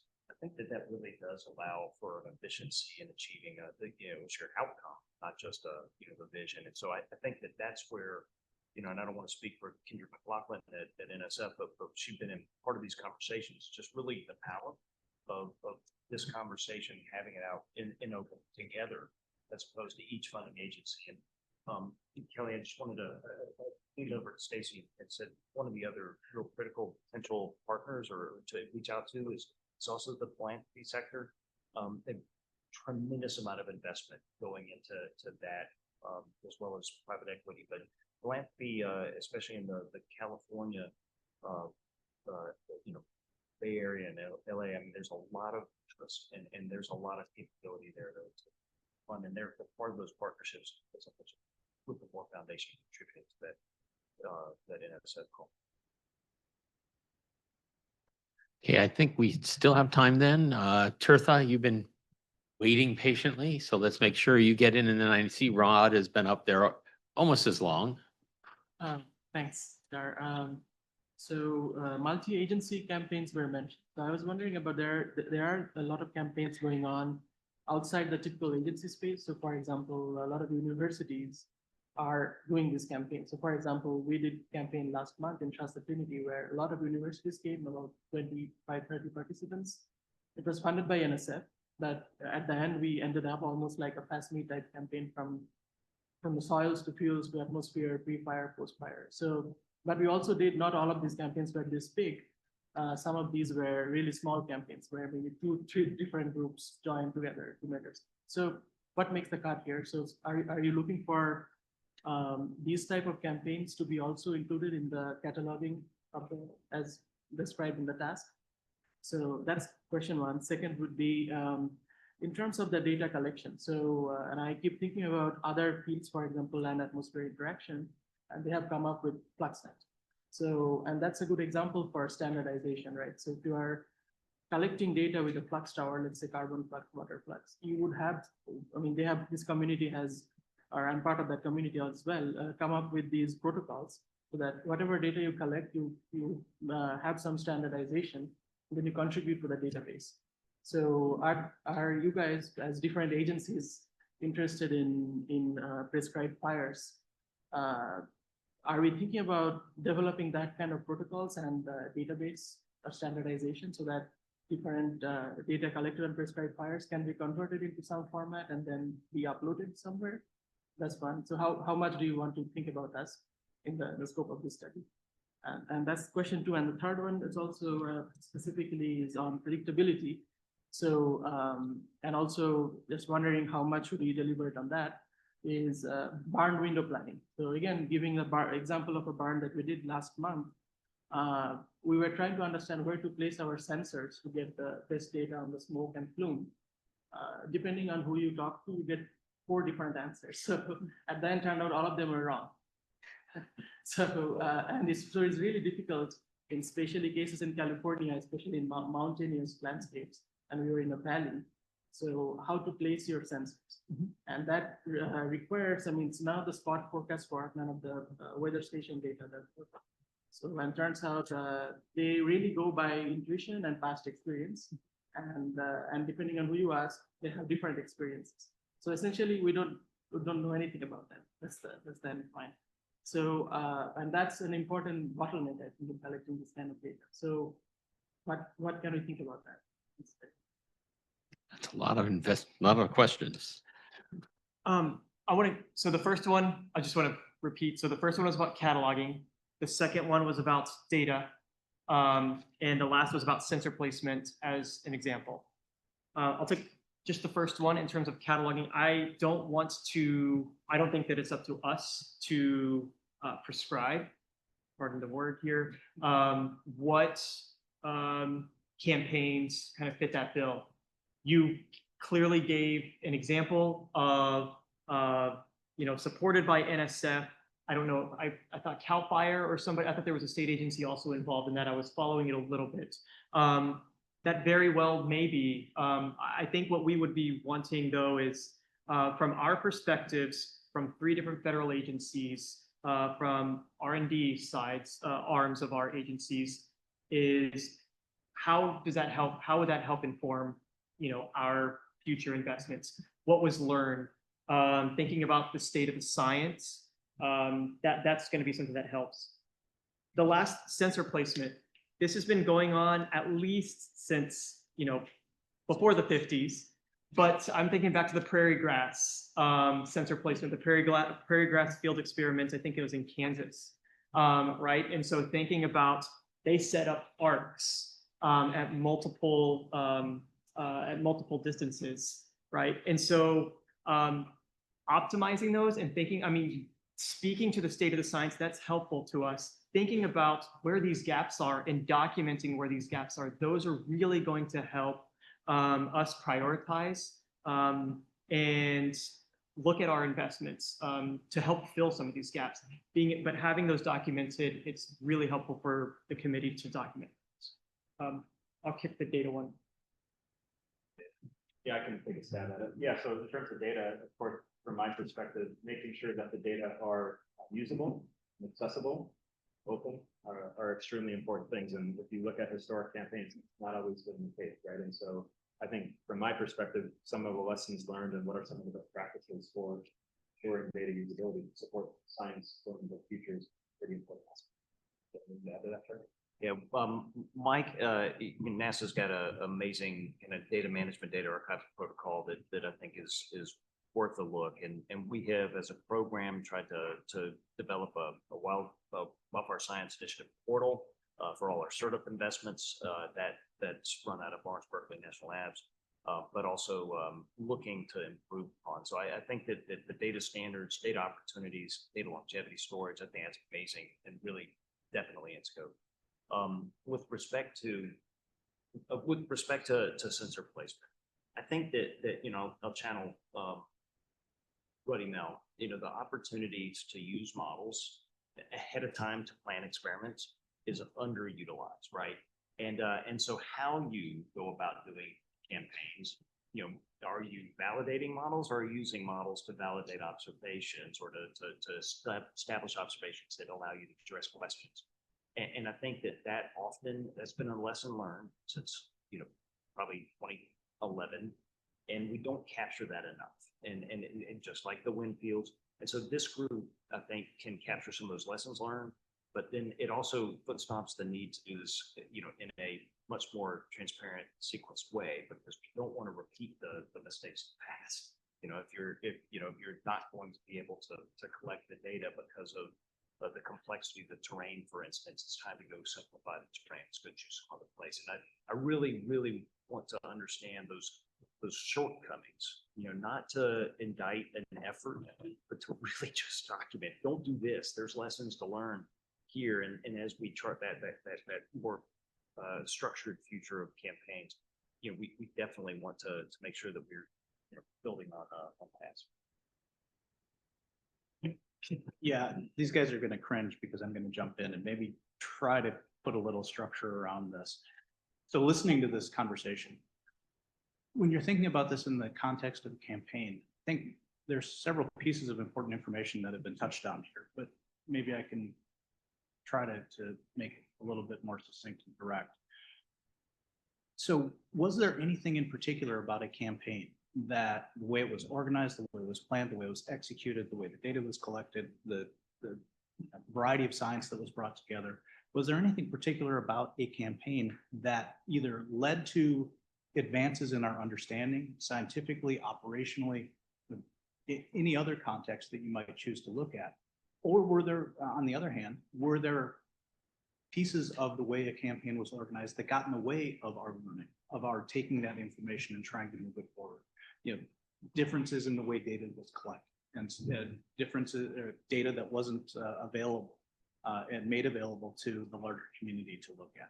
You know, there are things that we could look at, or you all could look at, regarding how a campaign was organized, put together, funded, structured. You know, was it small? Was it large? Was it too large? Was it too small? There are things that we could learn, I hope, by having you take a look at that and helping us understand what those opportunities were, what the things were that helped it go well, what the things were in place that didn't let it go as well as it could have, so that we could take that learning and apply it to future campaigns, future efforts, whether they're large campaigns or small campaigns, multifaceted or very focused.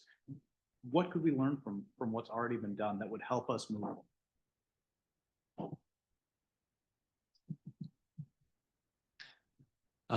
Do we want to, we're out of time. So I will add that I think one of our key goals around the later discussion of the task is going to be scoping, because, you know, one thing we have discussed is where do we draw the line between a campaign and a university study versus a slightly larger university study, because it could go pretty wide if we dig too deep into all the different studies that have happened.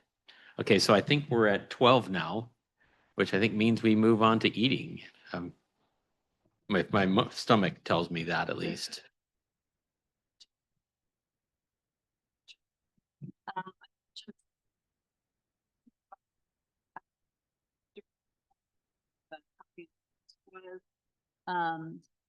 I believe our federal sponsors probably know their obligations as far as food goes, but we do have a cafeteria downstairs. I'm not sure how robust their lunchtime offerings are.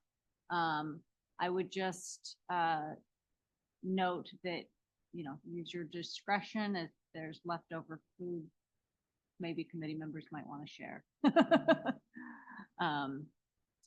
With that, we will reconvene at 1 o'clock and continue the discussion of the statement of task. That's what actually was on the agenda for then, but I think we've got a nice sort of preview of where we're heading with some of the questions for that. So thank you each, and we'll see folks back in the room at 1 o'clock.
After 1, so we are going to reconvene and go ahead and get started again.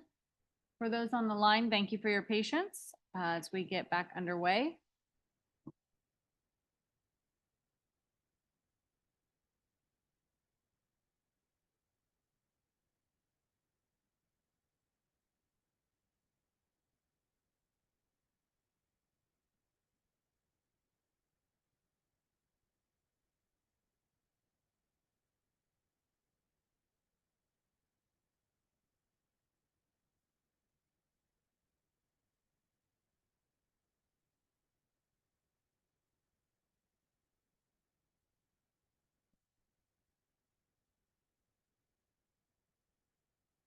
controversial. Okay, I can't.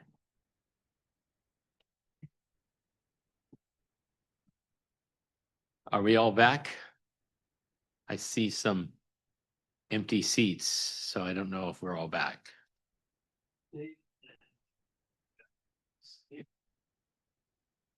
They're having an extended lunch. No. Oh, they're not being here. Okay, they're gonna have a very long lunch. Okay, well, we can probably get started. We have we have a reasonably decent length of time for this next section where it's listed as open discussion of study scope and task on the agenda. This includes 3 components. 1, clarifying questions about the committee's charge. We've already been doing that for about 45 minutes, but I think we want to make sure that if there are more clarifying questions that need to be asked, that people have the opportunity. There's also listed here a discussion of relevant data collection efforts. I think that's going to get more into the nitty gritty of things like Fire XAQ versus some of the other campaigns. And then finally, discussion of relevant models. And again, that's getting into more like specifics about what are we talking about in terms of fire spread modeling versus, for example, smoke models, things like that. So with that, I will try to keep track of the order people are raising their little things, or if we're getting questions from what I call the peanut gallery, which is the people who are on Zoom who have otherwise no power beyond that, and we'll move forward. So I see Stacy already has lobbied for this first opportunity. Thanks, Dar. Yeah, I just wanted to clarify a little bit about what I had intended in the agenda for this time, because I want to ensure that the committee makes the best use of their time the way that they see it is most fit. But I think the idea was, yes, we would continue to have the discussion that we really essentially started before the lunch break about, specific probing questions about the intention of the statement of task. And I have put the first part of it up here. The second part's on the next slide. So if you want to look at that as well, we can. But the remainder was really to try to, based on that conversation, based on some of the bounds or the breadth that we had explored in the statement of tasks, start thinking about maybe enumerating some of the data collection efforts and models that we want to make sure we don't lose sight of throughout this process. And as I mentioned, we will have representatives from some of the data collection efforts speaking to us on those topics. So I thought of this more as sort of a brain dump exercise to try to create, I don't want to use the word list or map or whatever it may be, but start to get down onto paper some of the ones that we really want to make sure get some coverage or get some attention in our process, and not necessarily delve into the questions of the who, what, when, where, why of each of those, because I think we'll have the opportunity to continue to do that. So that's just what I had intended. But again, I want the committee to feel open to ask the questions they have and make the use of this time to get any clarifications that they feel they need otherwise. Okay, so these are the first 2, and there's a third one on another page. Do we have more questions or comments from the committee regarding those? Yes, a head was blocking you, Rod. You didn't get to speak last time, so of course, but not later.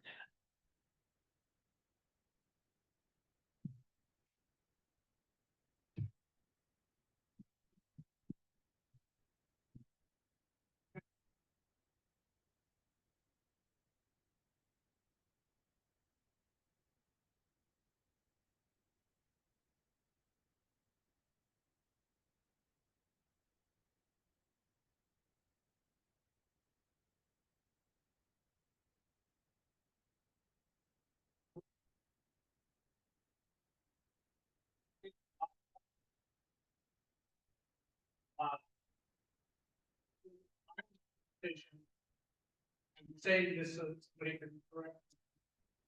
We really focus on gaining the understanding that we need, support the actionable science or the actual wildland fire science, specifically around the shot.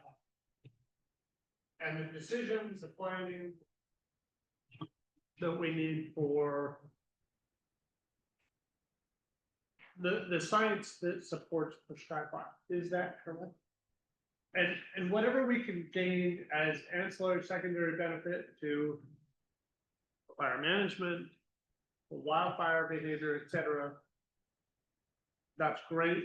We can articulate that that has the side benefit, but that is not the focus. Is that correct? And the reason why I'm bringing this up again is because when I read this stuff, the word wildland fire and prescribed fire are used as if they're the same, and they're not, in my opinion.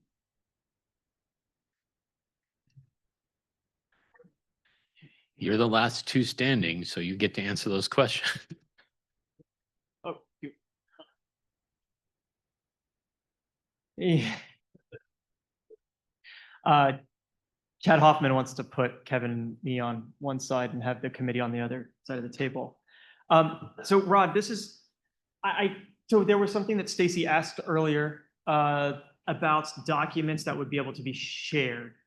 And I could speak to an internal strategy from R&D side from Forest Service where I can't share the document, unfortunately, because it's not public, but I can talk about the strategy at least. And that was, there was from research and development, and I'm splitting that off from the other pillars of the Forest Service, National Forest System or land managers, fire and aviation management, which is under state and private and tribal forestry, and then research and development. Under research and development, at least for, the portfolio that I work with as a national program leader, we have separated out the science for prescribed fire and the science for wildfire. And so this is really thinking about the science within prescribed fire. So if you think about wildland fire, there may be some secondary, there may be benefits, there may be science that cross-pollinates between these two areas within, especially thinking about fire physics, land atmosphere interactions, but there are different of scale. And so really thinking about pinpointing the prescribed fire aspect of that. And so I did want to call that out. Unfortunately, I can't share that document that has come up internally, but that is something that we've thought about, and hopefully that can help continue to guide that we're really focusing on that prescribed fire side. I think that this is a really important discussion, and so Stacy pulled up the second half of the sort of the task statement, and it does use the word wildland fire, right? The title of the effort is prescribed fire, but I do think that with the focus on the strategic end state of outcomes that support the safe and effective use of prescribed fire, if we agreed on that kind of as a goal, there are wildland fire campaigns in the past that help achieve that goal. So that can be studies of wildfire, like much of FireXAQ.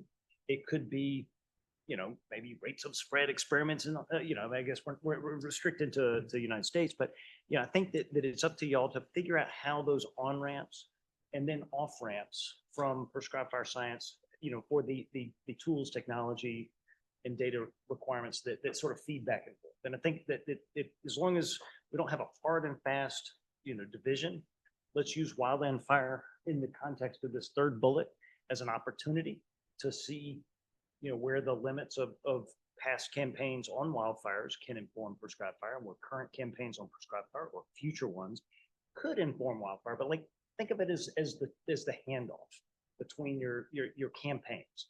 And I think that there's not a hard and fast distinction, right? I mean, it's not, but it's important for us, I think, to focus on prescribed fire just to help limit the scope and the scale of the kinds of tools and technologies and campaigns that will inform a future. Now, the first two bullets are that catalog piece. I think everybody's pretty comfortable with that.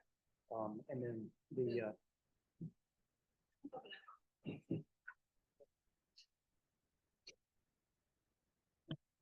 Thank you, Kevin. Yeah, I'll just note the term wildland fire certainly comes up in a few places throughout the task statement. So I think that may have been where some of this was coming from. And I think the part where I had originally noted it was in actually the first bullet that talks about the campaigns aimed at characterizing wildland fire and smoke. So appreciate the insights there. I think that's really helpful in helping us understand how to slice and dice those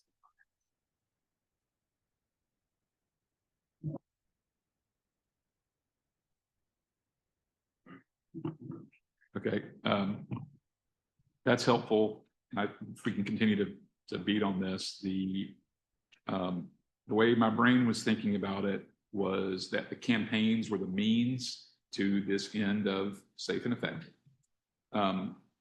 Sometimes we don't need a campaign. And I like that we were able to address a campaign. I do think I'm sensitive to Kevin's comment, the use of the word creativity, because I don't want to, you're not paying me I'm not getting paid. I'm not going to catalog for you. You know, like if we're going to do that, I want to do it in a fun way, something that we're going to have a good time doing and saying, oh my gosh, didn't think about this. They're going to love this. This is really neat. And so thinking about some of those campaigns have already occurred. And then I know that what you're thinking for the next decade is, where are there opportunities for campaigns that do something similar? And I think that's a good space for us too, that is beyond the sort of, that I'm getting stressed about just the workload of going through this and not thinking enough about what the opportunities are. And I feel like there's a lot of space there, where we can see where campaigns might be dreamed up that benefit from the past successful ones and also get over some of those hurdles. So anyway, I'm sharing with you my thing. Morgan, thanks. And maybe just to double down on that is, yes, let's think about that future, what that, building, maybe looking at the past as a means to get to that future. And so maybe not dwelling on the past, but how do we get moving forward, mitigating the challenges, amplifying the successes from the past, to be able to, to get excited as a community, and get the larger fire science community excited about that future, filling in the gaps, addressing new science. And of course, there are going to be ancillary benefits that come along the way. One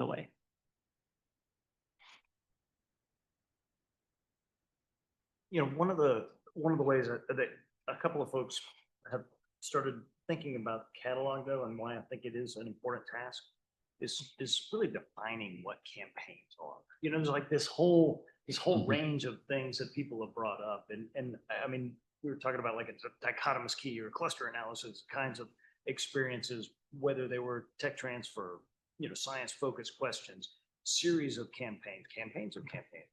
I think that it'd be really great as part of the catalog is to create that dichotomous key, so that when we talk, we know if you're on this DemVal or like demo day type, into the spectrum versus really hardcore validation of the next generation satellite sensor suite that, requires, field data to interpret. I think that the definitions of those would be really helpful as y'all are cataloging. And I don't think that that's ever been done. I haven't seen it. Just want to double down on that again. Going back to, I think it was the second slide that I showed earlier, talking about, this is really helpful. Would there be recommendations or advice going to, talked about the longitudinal studies over time, being able to revisit areas, or demo days, evaluation experiments. We're in an ever-changing paradigm shift within, from at least federal agencies in some of those investments. Thinking about leaning into some of our SBIR, Small Business Innovation Research programs, leaning on the private sector. They need demonstration days too. Maybe some of these, what we have called campaigns in the past, maybe something like it's a new tech demo platform in the future. And that should be something where, we could help invest and prioritize our investments in some of those areas. But being able just to know just the nomenclature, having that, I think would be something that could be developed from this committee and is an exciting thing to look forward to. Ilke's got her hand up, so to speak. So I wanted to ask about what falls outside of the campaign. So what happens in practice is there are campaigns and there are others who come and add some external things or they collect data during the campaign. And it's sort of this, is that data part of the campaign or is it outside of the campaign? How does it come together with the campaign? So that's actually a challenge if we're going to talk about challenges for both the participants, but also from a technical perspective, because you know, the sort of this dark data that's actually Yeah. really useful doesn't come to light. So this is really important as y'all are unpacking, you know, both the dichotomous key of campaigns. You know, there have been a lot of efforts. I call them BYOE, bring your own equipment, you know, where people just come together and they study fire. But it leads to a lot of dark data. For the Wildland Fire Science Initiative, CERTIP has required anybody to come to sign an agreement that they upload their data to the Wildland Fire Science data portal. Period, bar none. You don't get to come and you're not invited back if you don't follow through on the data upload. So that'd be like one protocol, but those are the kinds of sort of rules of the game that I think that you know, you guys, you know, can help with as you sort of create this constellation or ecosystem of kinds of campaigns.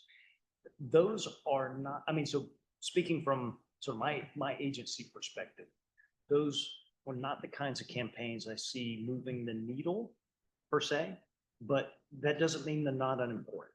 And so just being able to decide where we are in this ecosystem of campaigns, which ones, so that's the catalog part, and then which ones are the opportunities for a roadmap for a collaborative fire science future that achieves an outcome that we've stated, I think is the opportunity for creativity.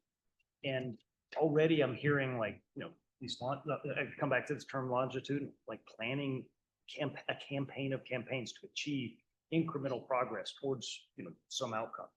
The demonstration evaluation, even though it's on the other end of the complexity spectrum, maybe it's coming up with a standing campaign for people in industry to bring their wares and to test it out in the field. Like, those all have value, and it's up to y'all to sort of extract and categorize that as we go. And I can't wait for the feedback as to, you know, are there simple ways of sustaining one, and we just kind of, you know, churn, and that's easy.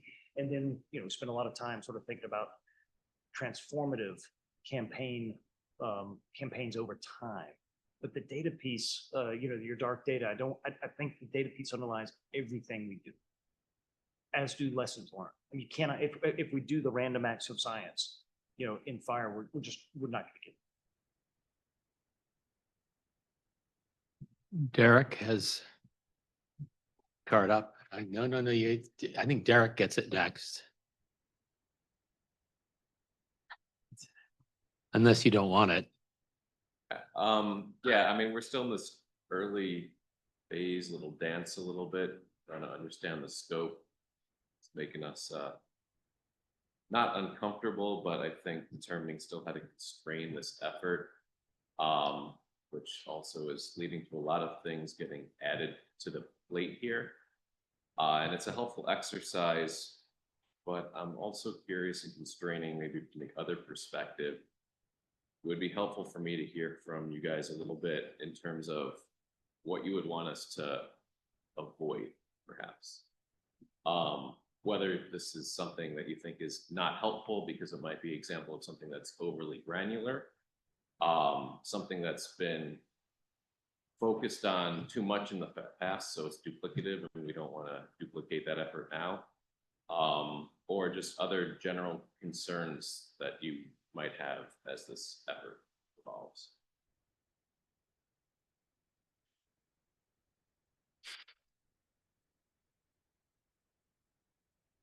I think the thing to avoid here is something, I'm imagining something very narrowly focused by either a single institution that is done. I mean, like take the Forest Service, for example. I think Region 6 out in the Northwest, they might do something that's pretty specific in Bend, Oregon, for instance.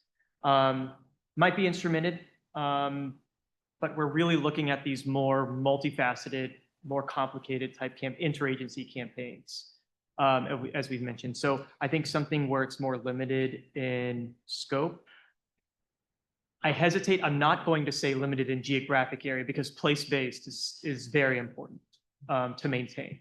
But I think limited in scope.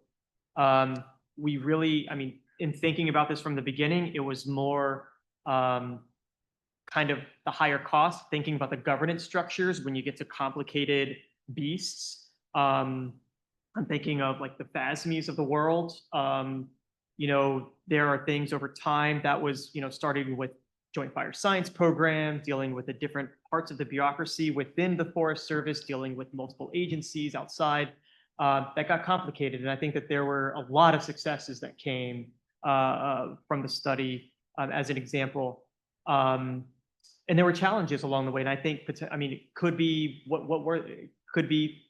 were things too big? And I think that there could be something, I don't think we're looking at, I was going to try to get to, you know, in terms of scope, there might be things that are too big. Those are things we would want to avoid, but there could be examples. I think upcoming campaigns, I know that Inspire was talked about from NASA. I think we're really wanting to, this study might inform Inspire and other future campaigns. I don't think that we're looking towards the future at this point yet. So I think that that would be another example there.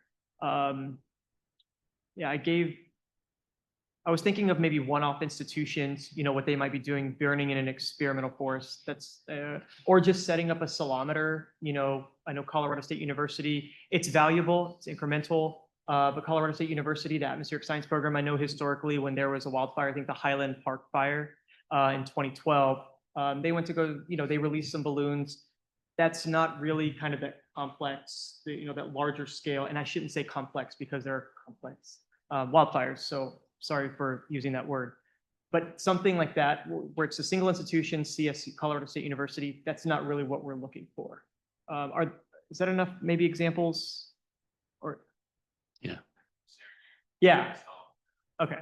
Well, and I'm thinking maybe an example of something that's too big or too peripheral would be like something like Above, right? NASA Above, which definitely touched on a lot of fire. Right. But it also involved Canada and lots of other elements of that had nothing to do with fire. And so maybe that's just too big or too peripheral. So, yeah, I mean, to that point, I don't think, I'm not looking for one campaign to rule them all. I'm looking for a roadmap. And I think this, you know, the more I hear y'all talk about, you know, some of the different kinds of approaches to campaigns, like defining those terms, kind of thinking about where they add value, where they don't, what's needed to extract that value moving forward. You know, I think in fire science, we right now are suffering from a lot of individual studies at very small scales and very mini geographies, which is not a bad thing. But where's the synthetic output? And so these campaigns, as a term, give us an opportunity to think together at a broader scale. Sometimes they're really focused on all the details, trying to look at mechanisms behind, you know, a couple of fire atmospheric behavior modeling. Sometimes they might be, you know, trying to cover all the range of variability. If you just try to validate a a regression model of forward fire spread or whatever.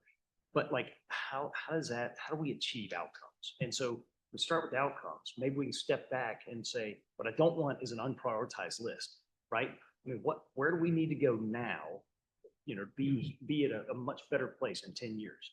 And so let's not have like, you know, one overly complicated answer like Dar was saying, or, you know, or an unprioritized list of opportunities. Because I think that there are some real low-hanging fruit, but then also some real needs, you know, across the community that just cannot be hit by small disparate efforts. So I think Ilke is next, then it's going to be Kelly, and then it's going to be Rod, then I think Morgan. Boy, that one had it. Oh, there's somebody over there. I can't see that. So you want to handle that or? Adam, if you want to go ahead, we see your hand raised. Hello, this is Adam Kochanski. I just wanted to go back for a second to what Rod asked, just to clarify that, because I was more expecting that the committee itself would kind of have more holistic picture of various experiments and would kind of treat them as a whole, trying to actually identify how to optimize them for both, let's say, wildland fire research and wildfire research. So do I understand correctly that the part related to wildfires is absolutely out of the table, and we are just focusing right now only on experimental campaigns focused on supporting prescribed burns? Is that the case? To answer the question, I'm shaking my head no. Adam, I think that what we've agreed on is that if you put sort of prescribed burns in the center in terms of, safe and effective prescribed burns, but we can certainly be looking at data from all wildland fires that helps inform that science and those efforts. And also thinking forward, if I understand that structure, that we can be thinking forward about future campaigns that are broader than prescribed fires. But, there has to be a clear linkage to safe and effective prescribed fires. So, I think you do a lot of air quality modeling, like smoke models in some ways, like predicting emissions, they're agnostic. They don't care if it's a prescribed burn of a wildfire. They care about fuel and intensity, right? So there's linkages there. That's my interpretation.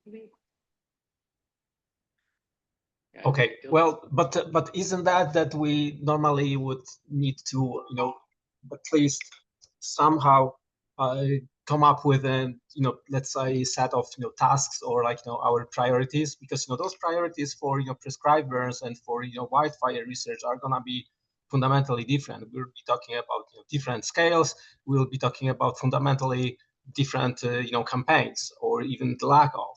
So, I mean, I kind of see that sure, of course, there will be some, elements that could come, from small scale experiments that are, incredibly useful if you want, to scale up. But at the end of the day, I mean, that's again, the question. Like, if we focus on small scales and prescribed burns, then it's gonna automatically exclude, a lot of campaigns like, let's say, FireXIQ or CalFight or Inspired, because those are not going to be really relevant to prescribed burns. So the question is, are we going to even look into them, or we just treat them as maybe some add-on that we may learn from, but we are not going to even be digging into them too much because they are not relevant to in the context of the task of this committee.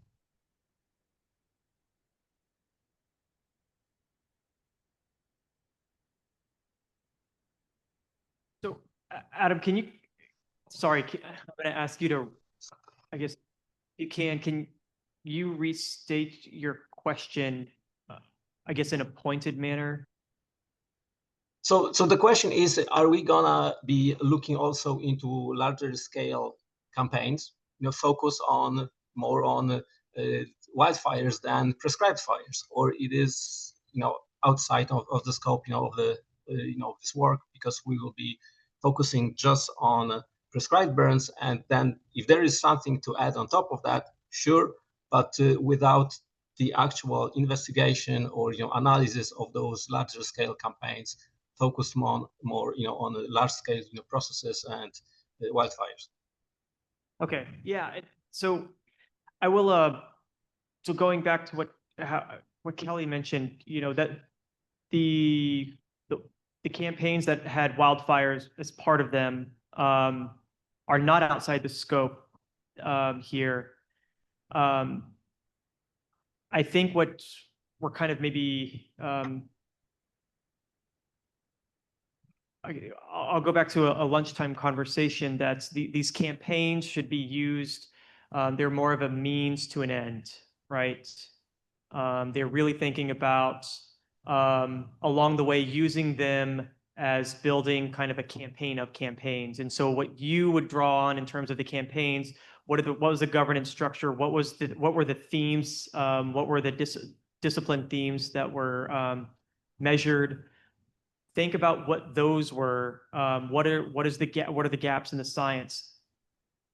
And I think drawing on the evidence of these campaigns, I think is really what we're looking for in the multi-agency, multi-scale. That's the kind of things that we're looking for. I know, Morgan, we talked a little bit about that, and I don't know if you have something maybe more eloquent that I could say to help. Adam, I just want to make sure that did that help or did that hurt? Well, yeah, I mean, it helps a little bit. Yes. So essentially, I mean, you are not excluding the bigger campaigns, but at the same time, you want to focus on prescribed fires and small scale campaigns. And if there is something to learn from the bigger ones, okay. But I see that you don't want to say it explicitly that you don't care about them, but that's fine. I mean, that's kind of understood that there must be scope somewhere, and that's okay. Well, I'd like to add that, when I think about it, if you had strictly a project focused entirely on campaigns that involved only prescribed fires, how many are you really going to have at the end of the day that have a sufficient amount of remote sensing and other measurements that are of large enough scope to actually address the problem? Because you would lose a lot of campaigns.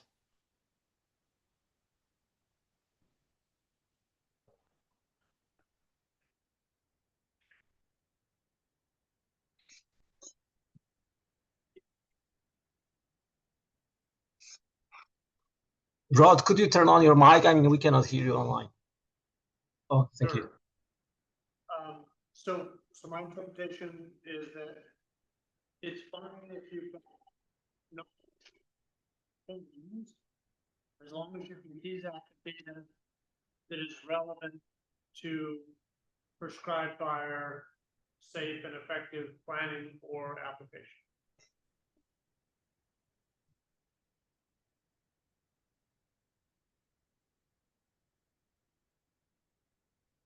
Okay, I think Ilke, I think you've had your little thing up for a while, and then I think we have Kelly, then Rod, then Morgan, then is Derek still up, or did that just stay up? Okay, I get to cross that one off. Okay, so Ilke? So this is tangentially related, but it's not as a focus right now, is cost. Sustainability and scale. When we talk about data, it's not like compute, it's not like other investments. It keeps costing, and there are roles and responsibilities that needs to be included in the thinking. And probably all the collaborating agencies has their own culture and methods of dealing with that. So it would be important, I think, to look at that and see if there's a common way to create some economies of scale and understand the cost drivers going into the future if we are thinking of collecting, sustaining, scaling data. So it's a hefty thing to do. I had a whole National Academy study, actually, cost of biomedical data a couple of years ago on this. But I think, is that valuable to include? Return on investment, absolutely valuable. Right. And I think that that's going to help prioritizing, sort of any future planning, but being able to step back and say, what did it cost? We were drinking a cup of coffee this morning, Mike and I kind of tallied up what we put together at the Fort Stewart campaign. And it was about $2 million.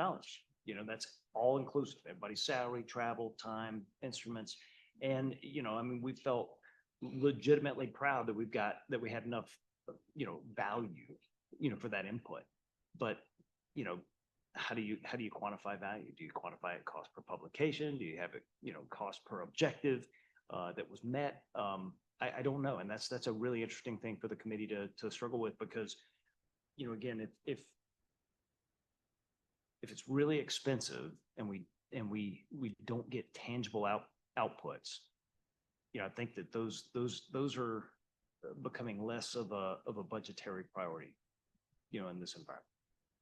And so I love the idea of building that into an analysis of both past and future campaigns. And no, this is important. I mean, I'm actually going to get to, one of the third bullet point that I talked about in terms of the advice and recommendations that would be welcomed from this committee. This is not to keep throwing out more and more potential recommendations for everybody.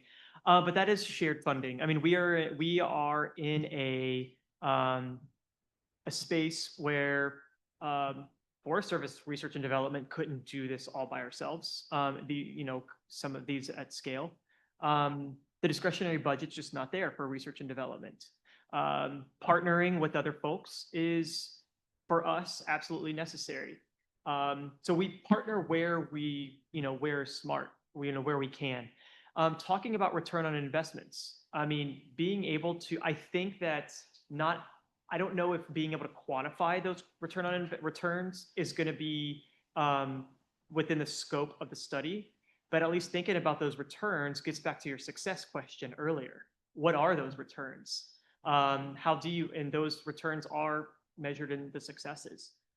So thinking about those, some of those may not be realized for many years, to come. And some of that is going to be data assimilation. We may not have data in formats that are ready to be assimilated into some of the modeling infrastructure, for instance. But we would like to have a framework to be able to build towards that, to be able to improve the return on investments. So I think that is definitely within the scope, and I think that all our slides are going to be, for the committee.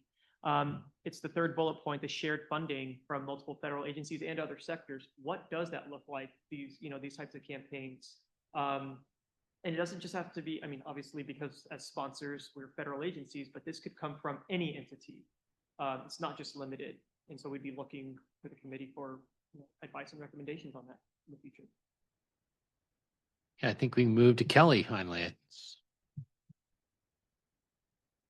Okay, so as the trace gas person here, so a lot of times when we're talking about smoke models or thinking about air quality impacts or health impacts to the firefighters, I think most people are thinking about particulate matter, but there's not so much discussion about some, formaldehyde or, these other air toxics or ozone. And I guess I'm just curious, how much is that in scope? Is that something you all think about, talk about, not so much? Just curious where you stand on that.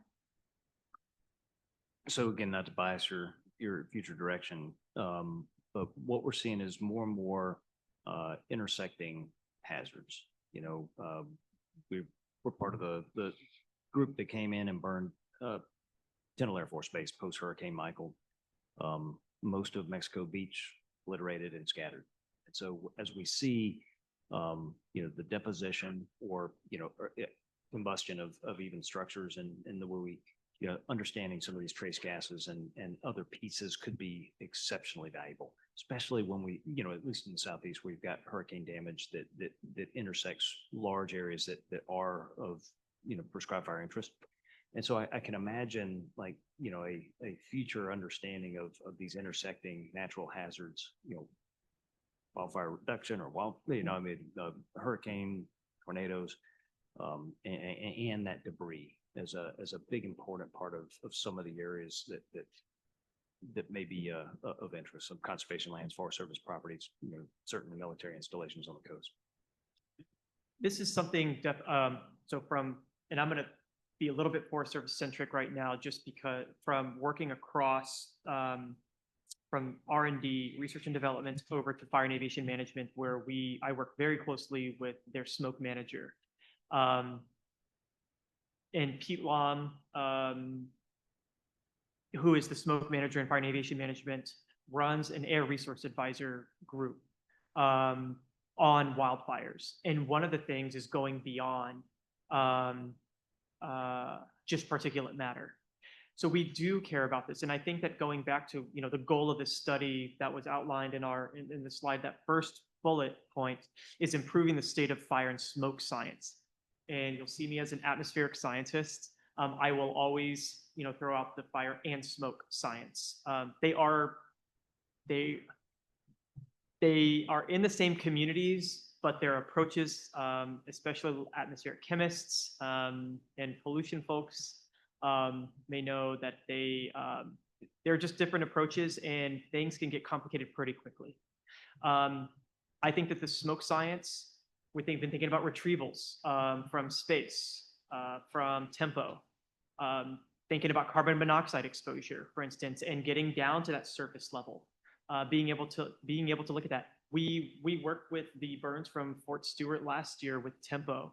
And those are important, but the thing is, being able just to know where our baseline is, we need to know that the state of the smoke science right now. Where is it? I think that that's definitely within scope here.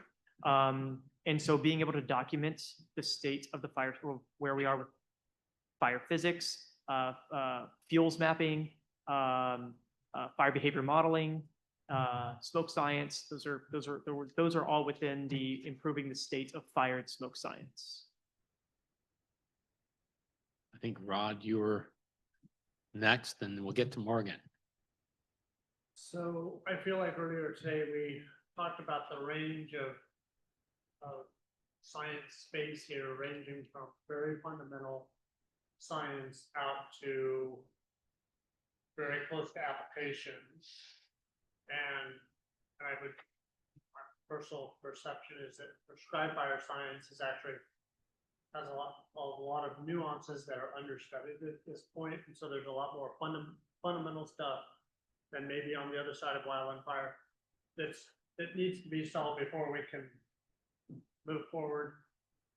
Do you have a sense of where on that spectrum, as funding agencies, where you would like to see this committee focus, or is it the full gamut from fundamental to very applied?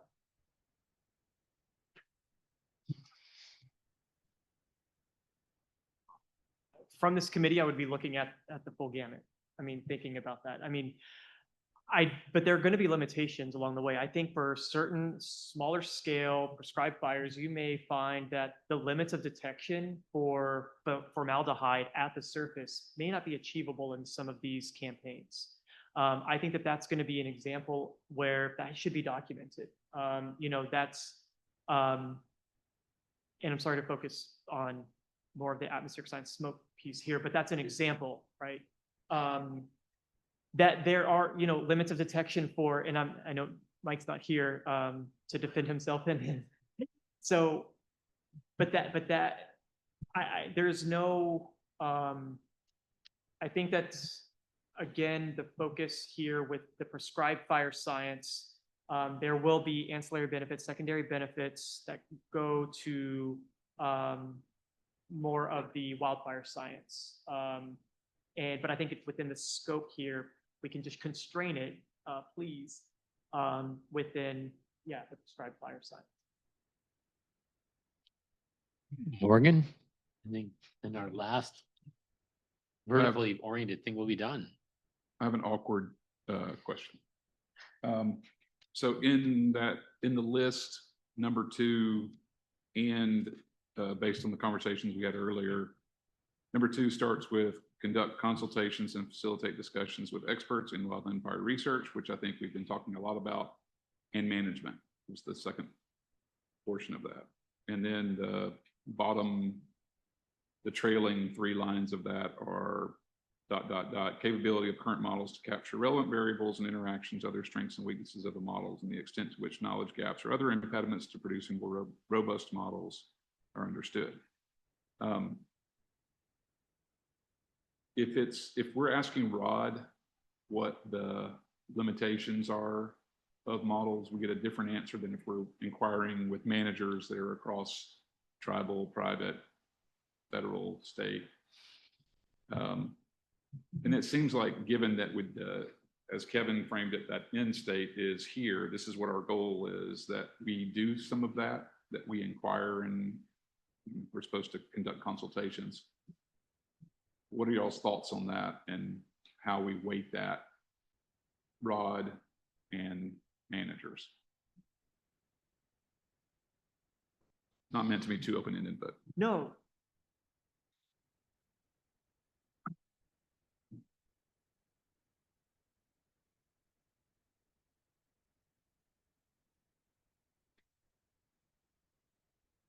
I'm going to answer this by going with the original intent and the motivation for writing this was around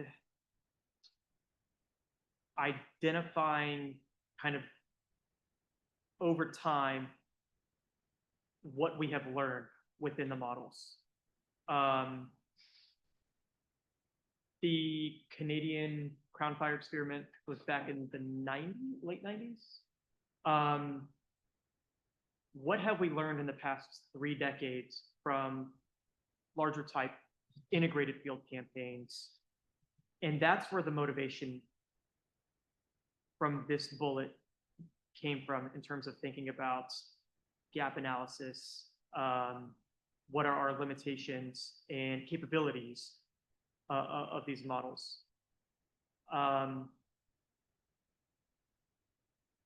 And knowledge gaps and other impediments of producing more.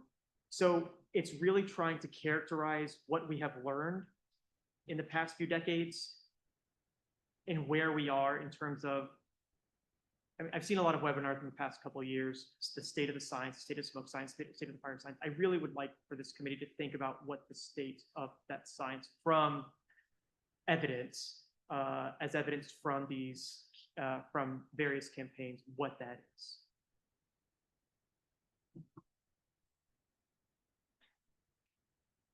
You know, I think we get our relationship, and as a former manager, we get the relationship with models often wrong, right? The model is not giving you the right answer. It should be giving you, you know, it should be a conversation about what the right answer may be.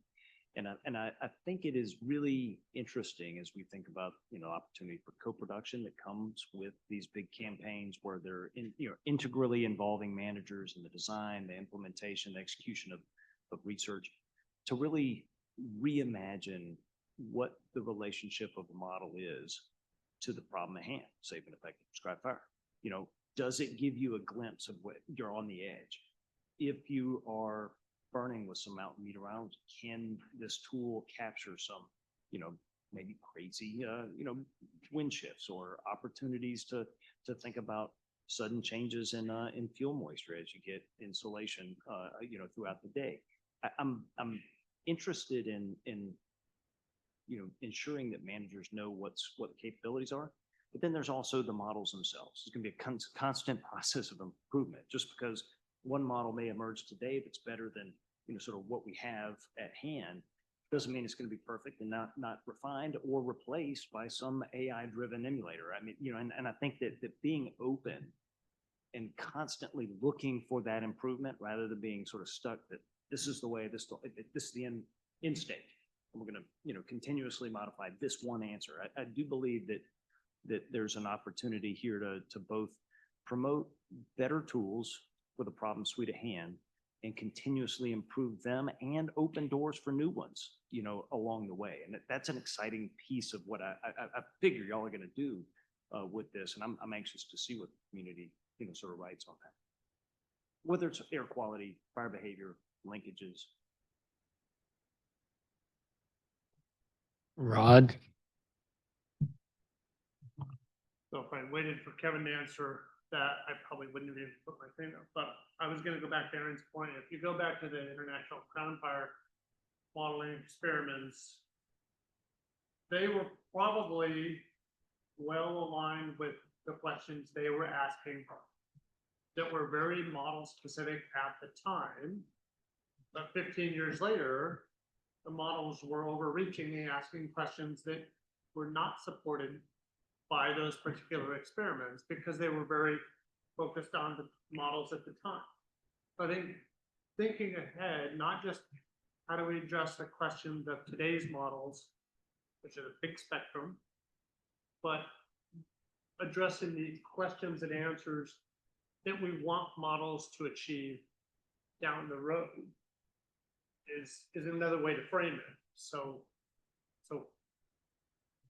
one answer might be we need to develop this campaign of science interrogation so that we can have models that will answer A, B, and C down the road for safe and effective prescribed.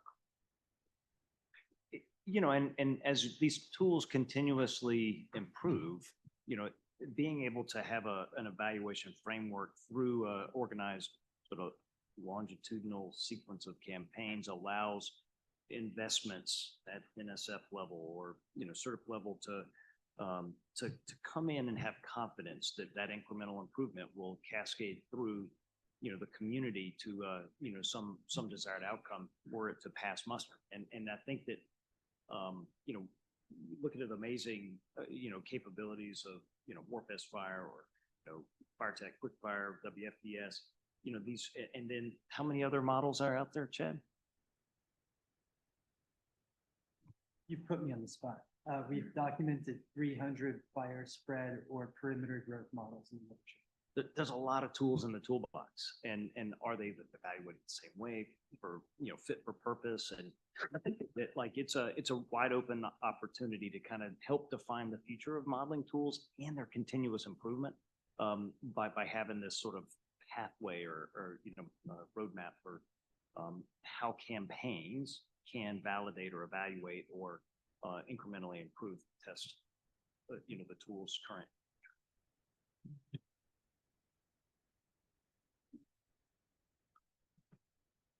Do we have more? It looks to me like, oh, Stacy's putting this up. So, when Morgan first asked that question, gut reaction, and I think I heard bits and pieces of it come out, and what folks have responded with, but I kind of still want to just gauge whether or not my thinking on the matter is applicable. And that was, I see it as what are the and this isn't just for the models, but for, the data collection as well. So what are the technical limitations? Do they matter, and how do they matter?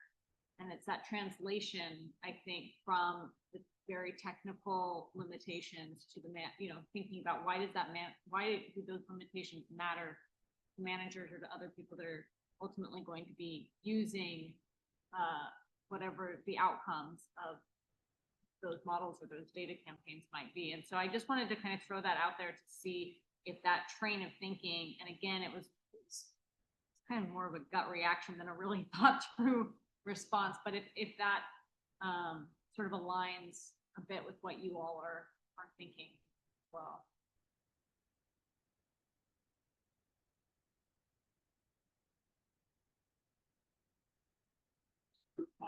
Yes, but I would also like to maybe pitch that, maybe the committee, is that the understanding that everybody's kind of gathering after a while of discussion as well?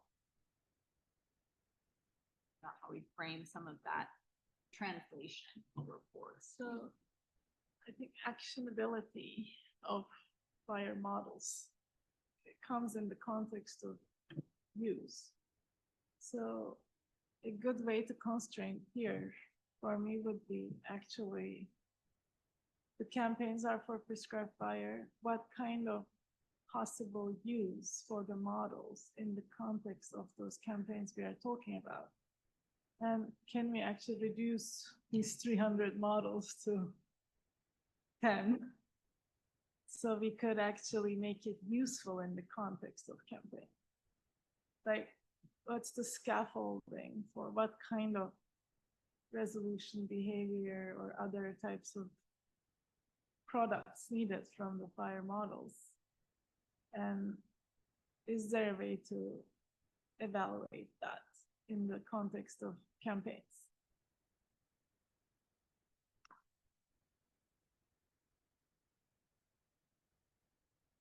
We have Phil's hand up, and then we also see Marcella next. And sorry, Phil, before you start, because I just want to respond and maybe get back to something that Morgan asked earlier. And I think that I don't want it to be, I don't think, scientifically to say 300 models, that's a lot, but that may not, they have different answers, and there may be some utility to some of those. Going back, what's that? Well, all models are anyway.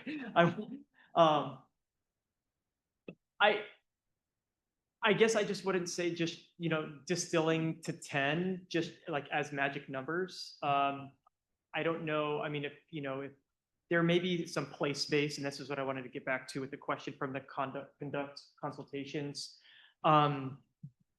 Is there, I don't think it's realistic for us to expect one model to be the panacea to solve all the issues.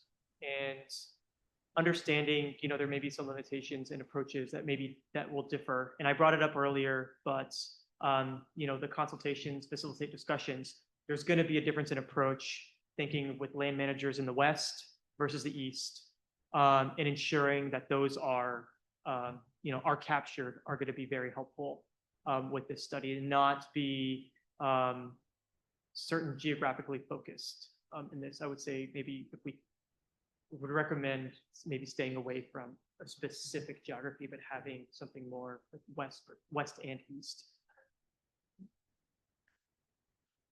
Okay. Okay, yeah. We should raise hands if you want to talk, because other people want to talk. So I want to jump in because I think there's a place here. When you talk about the scale and scope of what's needed versus what's actually being implemented today, when you talk about the models that we're doing today, what kind of models do we need to be? And I think that's one of the questions, because we're not treating nearly, the 10% of what actually needs to be treated, yet smoke and smoke management become a major issue, especially with large cities. And that's west or east, those become complicated matters. And so you need to have the models to tell a story, but the story needs to be, what are we doing land management wise? And so I just wanted to say that because I think we're missing a function there that is very important to the story, because what we're talking about right now models onto a very small scale into what actually needs to be treated across the landscape as well. Yeah. And I'll just briefly add that, people who do prescribe fires will tell you how difficult it is to actually pull them off because of smoke restrictions, and it's getting worse. And so I think that is a good point. It's going to be very difficult to pull off enough fires given the restrictions currently due to health. Marcella? One of the things I've been thinking a lot is about the data usability and what are the limitations with the instrumentation we use. And something maybe that we need to try to tackle is we want to use satellite for majority of the modes that we are trying to implement. But what is the actual usability of the satellite data when the prescribed fires are kind of small? Sometimes they are missed by the resolution of the satellite pixel, or sometimes the data is polluted by clouds around these prescribed fires. And so I was wondering if that is important for the agencies.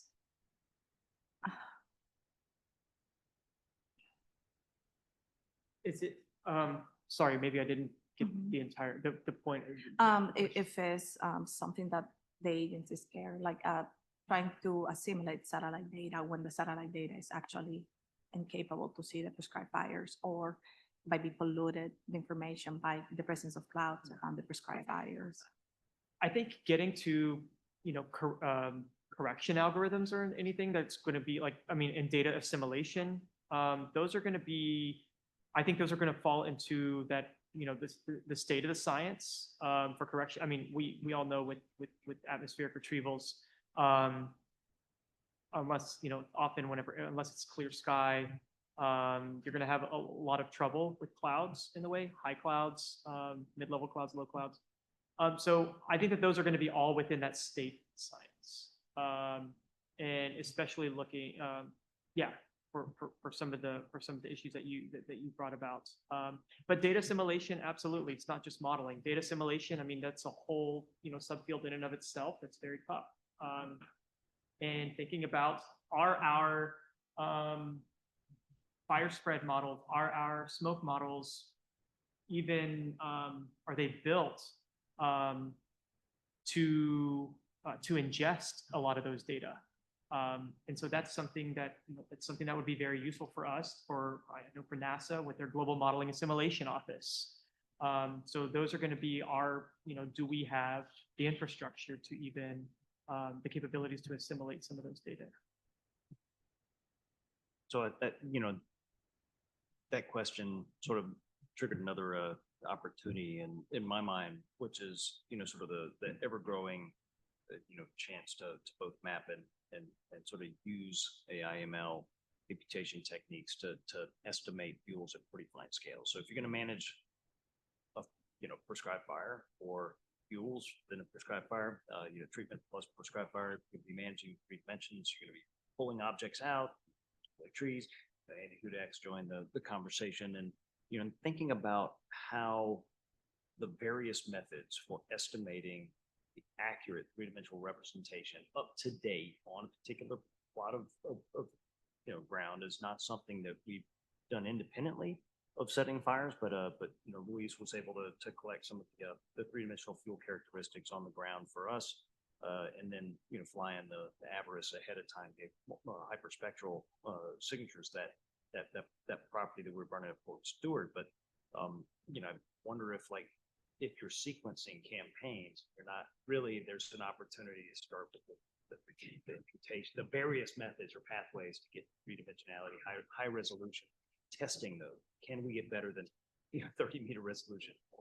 Can we get a variety of pathways, some of which may work better in regions, than others?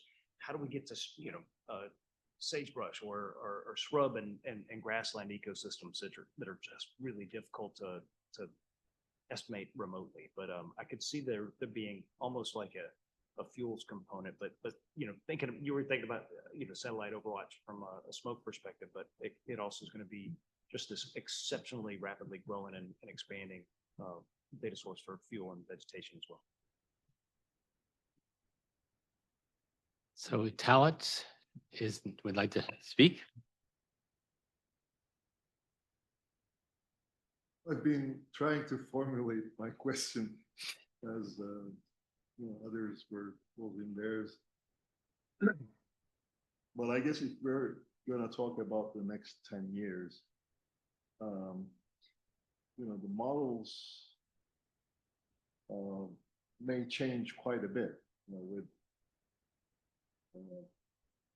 the progress of artificial intelligence, machine learning, and so on. So maybe there'll be models in that time frame that will work totally different.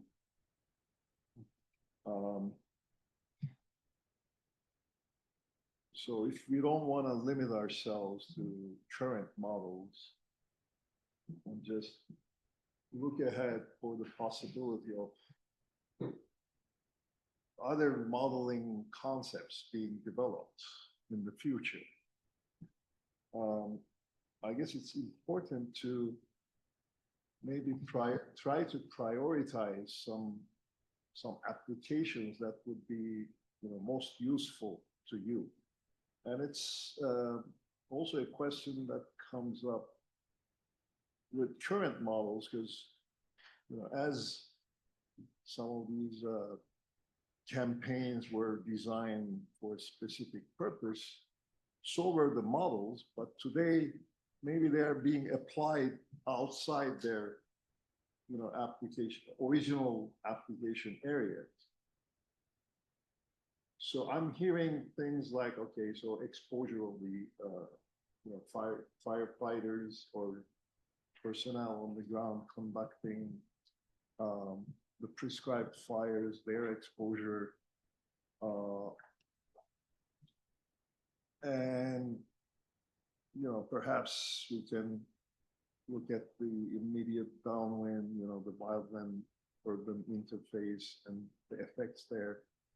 But could you maybe give us some examples of what areas of applications for these models would be most useful to you, for us to try to evaluate the value of the data collected at these campaigns for those type of applications?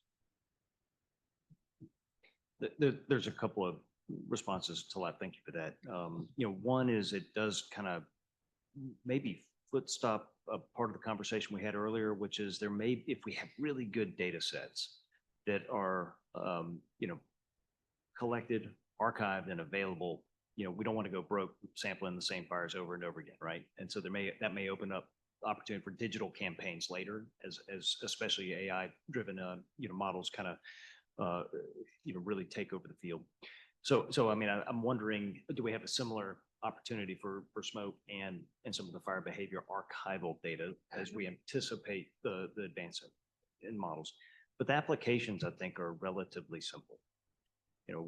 Prescribed fire managers across the country set, what, about 11 million acres on fire a year, intentionally in sometimes areas that have been burned frequently, sometimes that are long unburned, and the ability to control the fire is dictated by complex ignition patterns, choice of day, alignment of the winds, and those interactions. I mean, there's only a finite set of variables, but those interactions create infinite probabilities and possibilities. And so being able to provide a connection of how choice of ignition pattern, how much baseline is needed in order to have hit fire, not generate embers escaping. So ember transport, complex ignition patterns, fine scale heterogeneity, because if you're going to be putting enough heat that you initiate some ground fire or even torching, you got the possibility of longer distance spotting.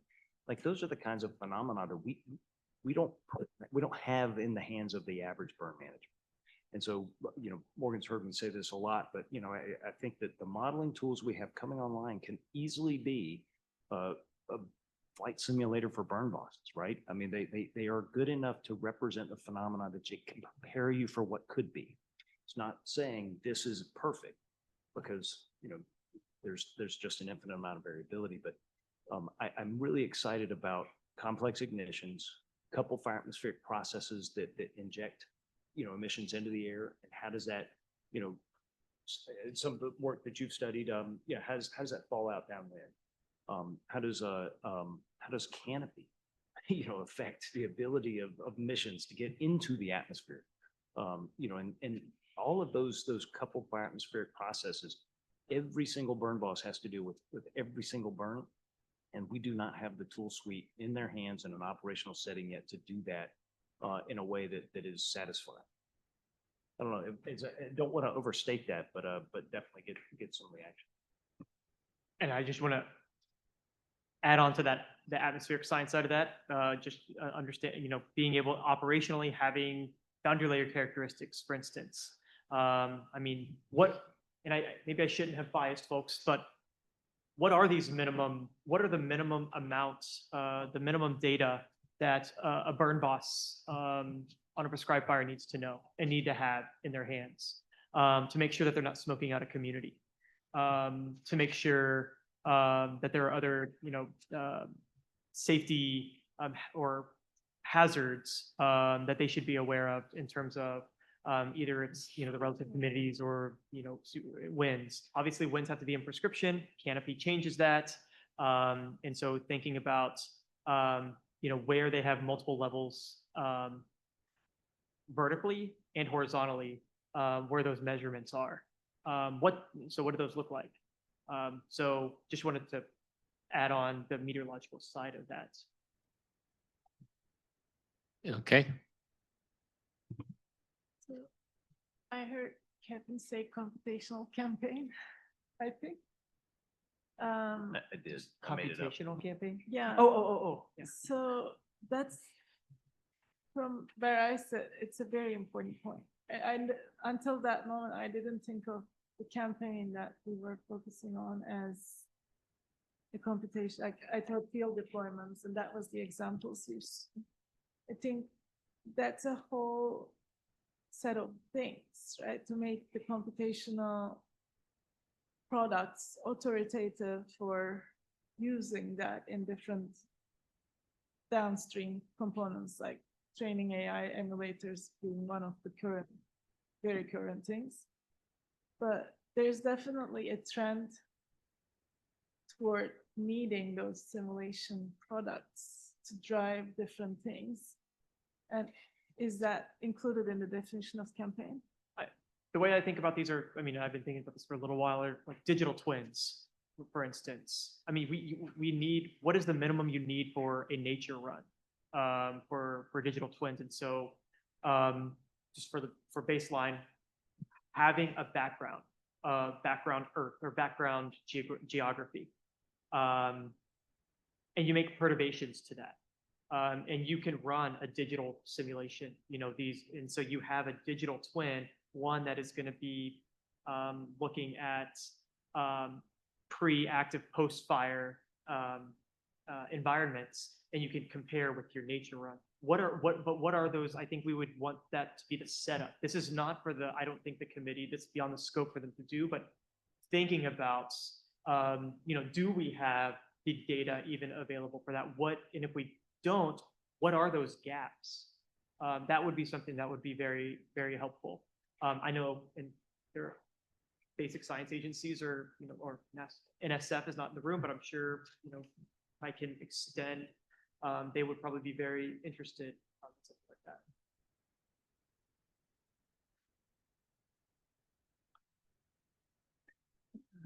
Anything else, or should we sort of move on to at least a brief discussion of some of the other categories that I mentioned, such as the discussion of relevant data collection efforts and the even more frightening topic of discussion of relevant models, since we know there are over 300 fire spread models. So do we want to sort of start throwing some names of various campaigns out that might be a relevant data collection effort? And again, I'll just reiterate that the purpose here was not to delve into the criteria or the credentials of any of these particular campaigns, but was more just to try to, enumerate a handful that we want to make sure, that we feel we would be, given what we've heard about the task, we would be completely remiss if we did not cover that. And I also just want to note, especially given the timing on the agenda, that if there are folks on the line that feel that they would like to contribute to this conversation, I have been looking to see if there are any hands raised, and I haven't seen any to date, but I think this would be perhaps an opportunity to invite some input from others too. So we'll start and prioritize in the room, but there are hands raised online. I can look at that as well. So Kelly, are you going to throw out a couple of names for us? I never get to that one. But it is about campaigns. So there was mention that US only. I am aware, but it could be an outlier, but of campaigns funded internationally, but by US agencies. So if those fall within the other kind of parameters we've discussed, is that in scope, out of scope? I think that, so I think so the International Crown Fire was, there was a lot of US involvement. It was in Canada, but I definitely think that there's a lot of, I think just for helpful constraints, I think that was why that was listed.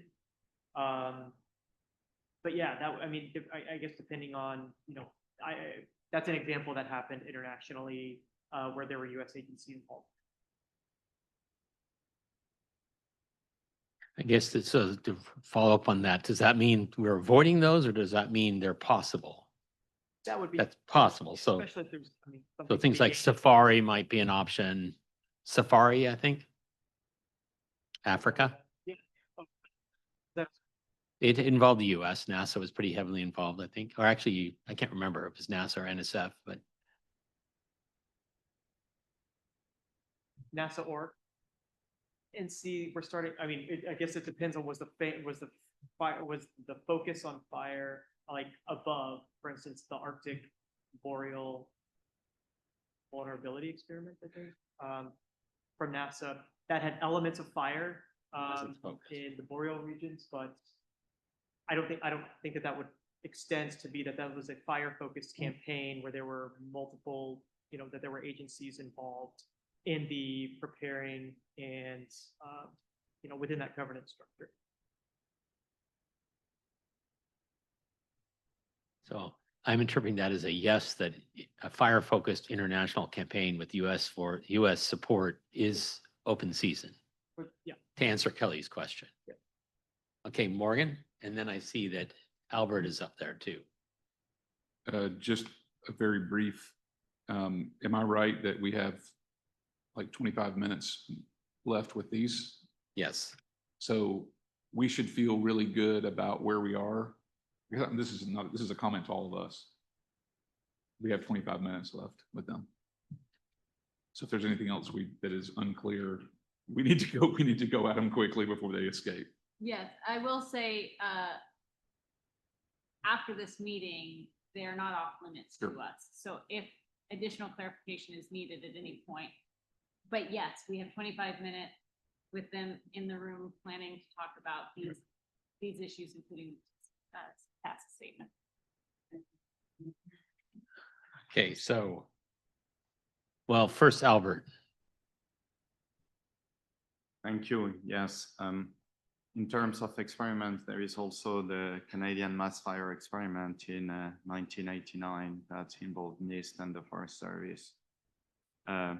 May not be completely relevant, but those timber products, more like slash. I think that, I mean, if there was something to be gleaned in terms of lessons learned or successes that, or even challenges that,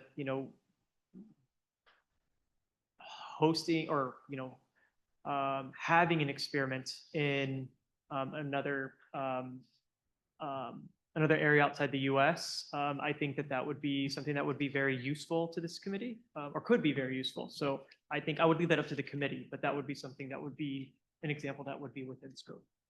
So, I mean, to paraphrase, pick and choose the ones that are relevant to this committee's deliberations. I mean, we're not gonna be like, oh, no, that was, Yeah. happened, in Canada. But no, please just grab the ones that y'all feel are relevant to unpack and evaluate. I think that's wonderful. Just try not to overwhelm the entire global scope. And I don't want to make a laundry list, but there is experiments in New Zealand where the Forest Service is participating too. And it's more like shrubs, so that may be very relevant too. Yeah. Okay. Do we want to start just listing some of the obvious ones? Like Fire XAQ and, maybe BB Flux, if you like NSF.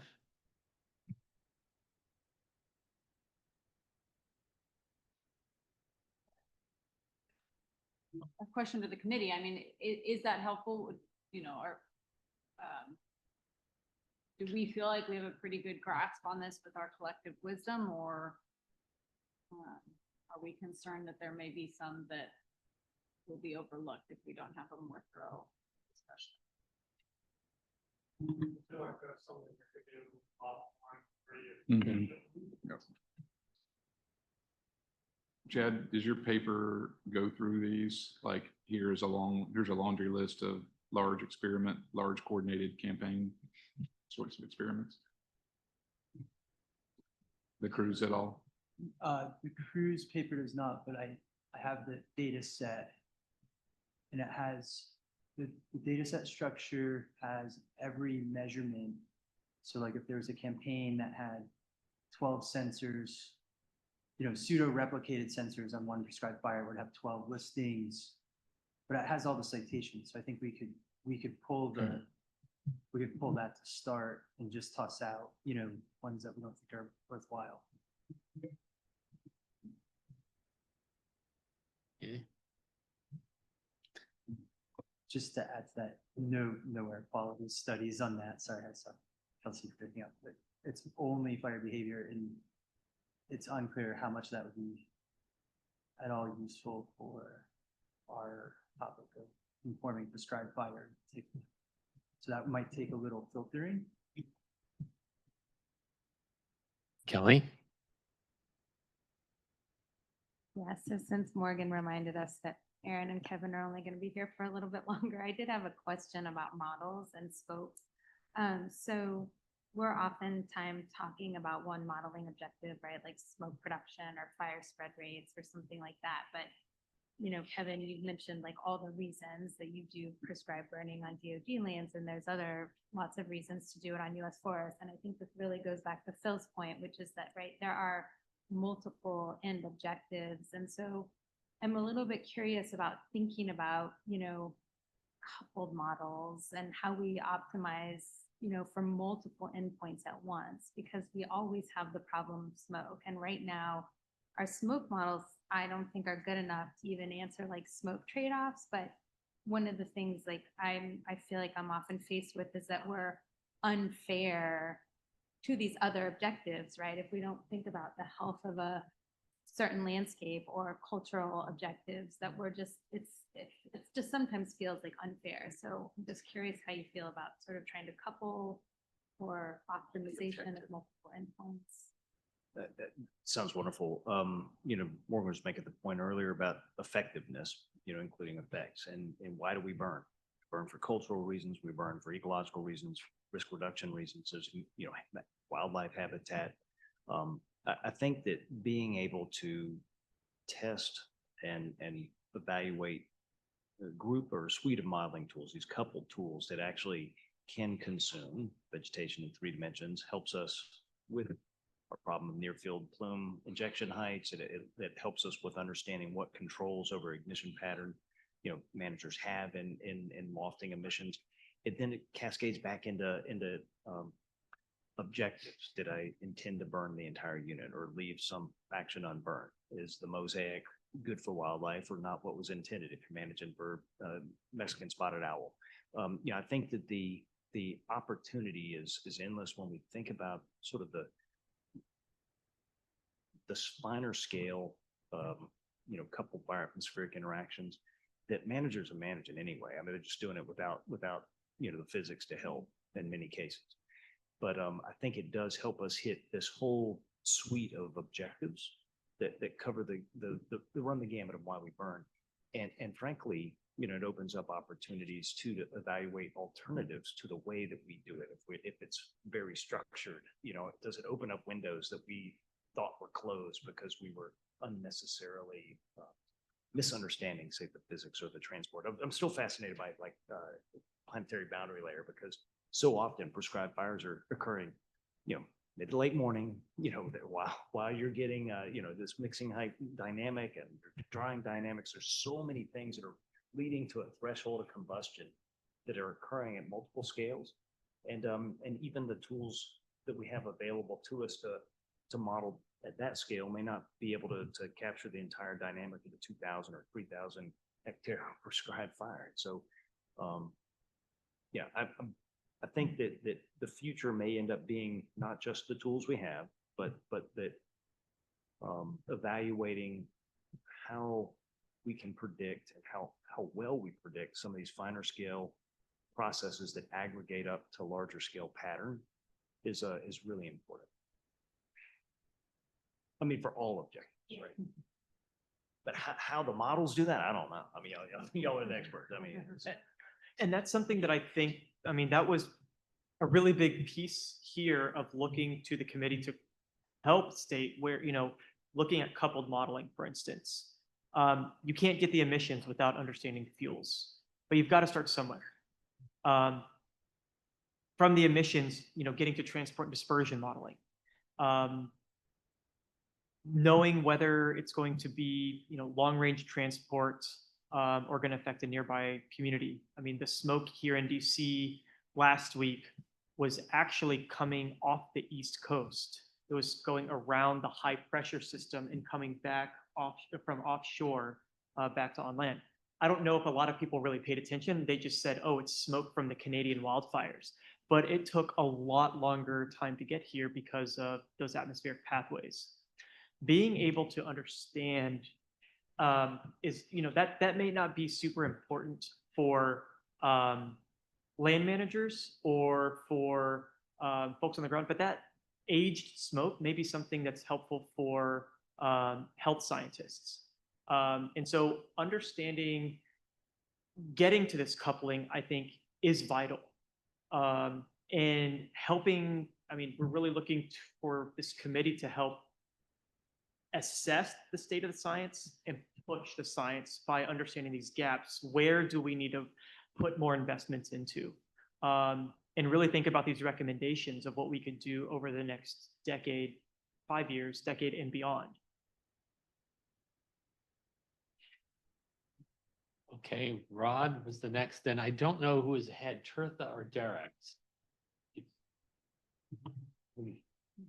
I don't, so let's start with Rod and then we'll deal with that one, and then Marcelo just added on.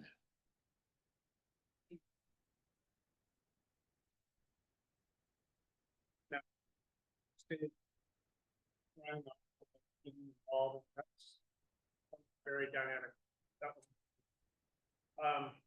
So when I think about a lot of the campaigns from my perspective from the past, in many cases, what we really learned was what we have to do different next time, right? What we were missing, or what improvements need to be made, what data was missing. And I think that's really important as part of the scientific process. How does that get rolled?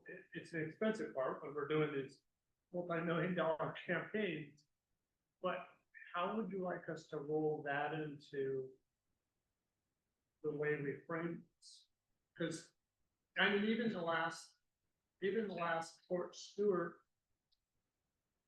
part of what that evolved into was connecting the ground-based sensors to the satellite sensors to understand what the sensors were doing in a better way, which was really critical, but it wasn't really understanding fire behavior any better. It was understanding what our sensors were. So just a different twist on the problem.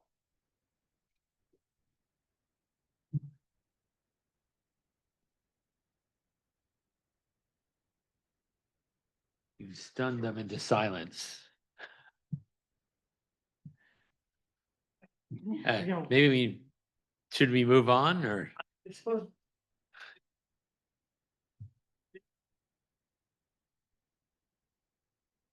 Really behavior better is understand our diagnostics or to improve our diagnostics.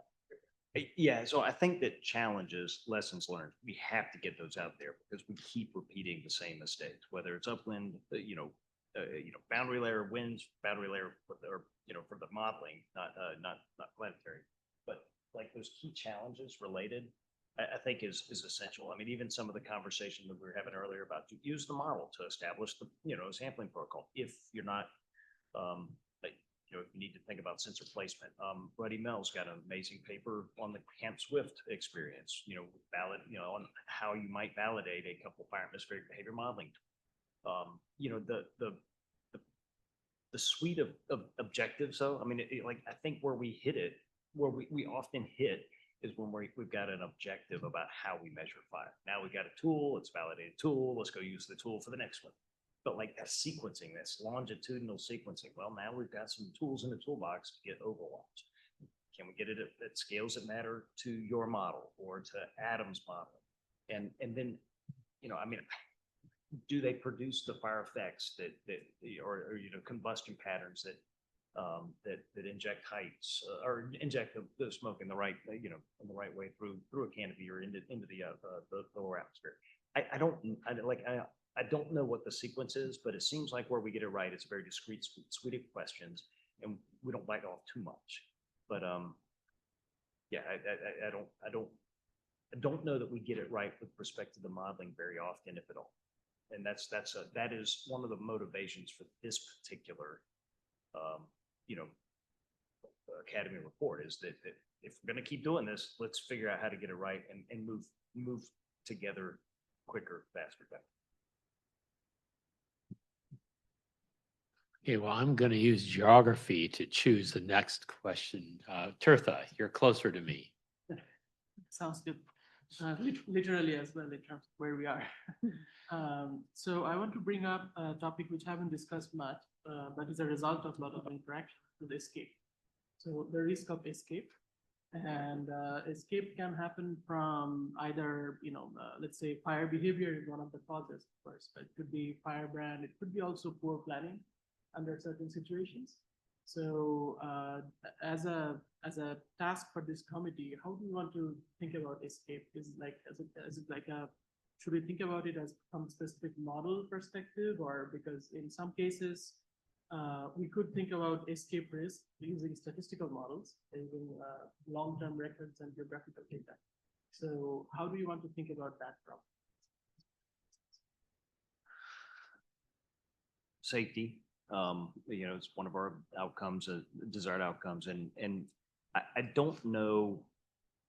I think evaluating the risk or probability or possibility of escape is essential. Every model is going to do it differently right now at this scale. It may be that ember production and transport are right now a little too hard to capture in the current operational environment, but that a campaign on embers could improve that. I don't know, but I do know that almost all of the couple fire atmospheric modeling tools can seed in embers. They can distribute them across the landscape, and you see where they might go. There's different approaches that I think may also allow for an interesting mix and match. I mean, when you've got these couple fire atmospheric modeling tools, there's the coupling, combustion and atmospheric dynamics, right? And so do we have the right coupling? I mean, is there opportunities to reimagine, mix and match and then test and evaluate there as well? I don't know if that gets to your question, Tirtha, but I think safety is really essential here. Embers, flame bathing. Dan Jimenez, who was on the call earlier, has an amazing project looking at just how fire moves across a gap. If you got a fire line that's this wide and you established a black line and that has added 30 feet, is it enough? Wind's enough? Anyway, I'm fascinated by that, by the safety elements of this. And I think that we're probably farther away from getting that answer than we are just getting ecological fire effects.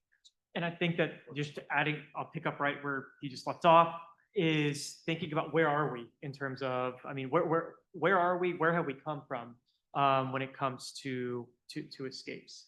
I mean, are we showing, and that could be going back to Ilke's question of success. Is our modeling at the point where we are, removing or mitigating escapes? And so thinking about that and documenting that, I think that would go not probably in its own major section, but within safety. Okay, now Derek.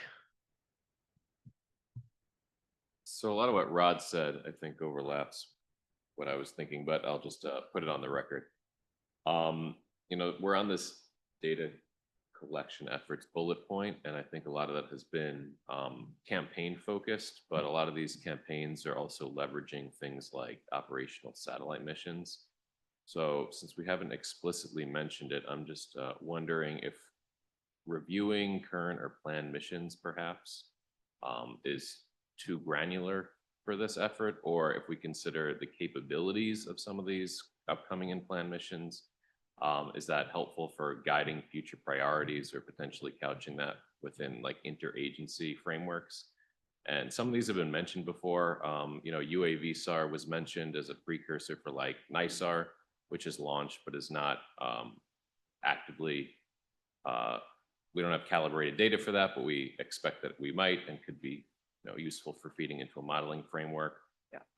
Avarice was mentioned, but is limited. But we have now EMIT, for example, and potentially SPG, as long as we're adding things to the list, and maybe that'll still plan, TBD.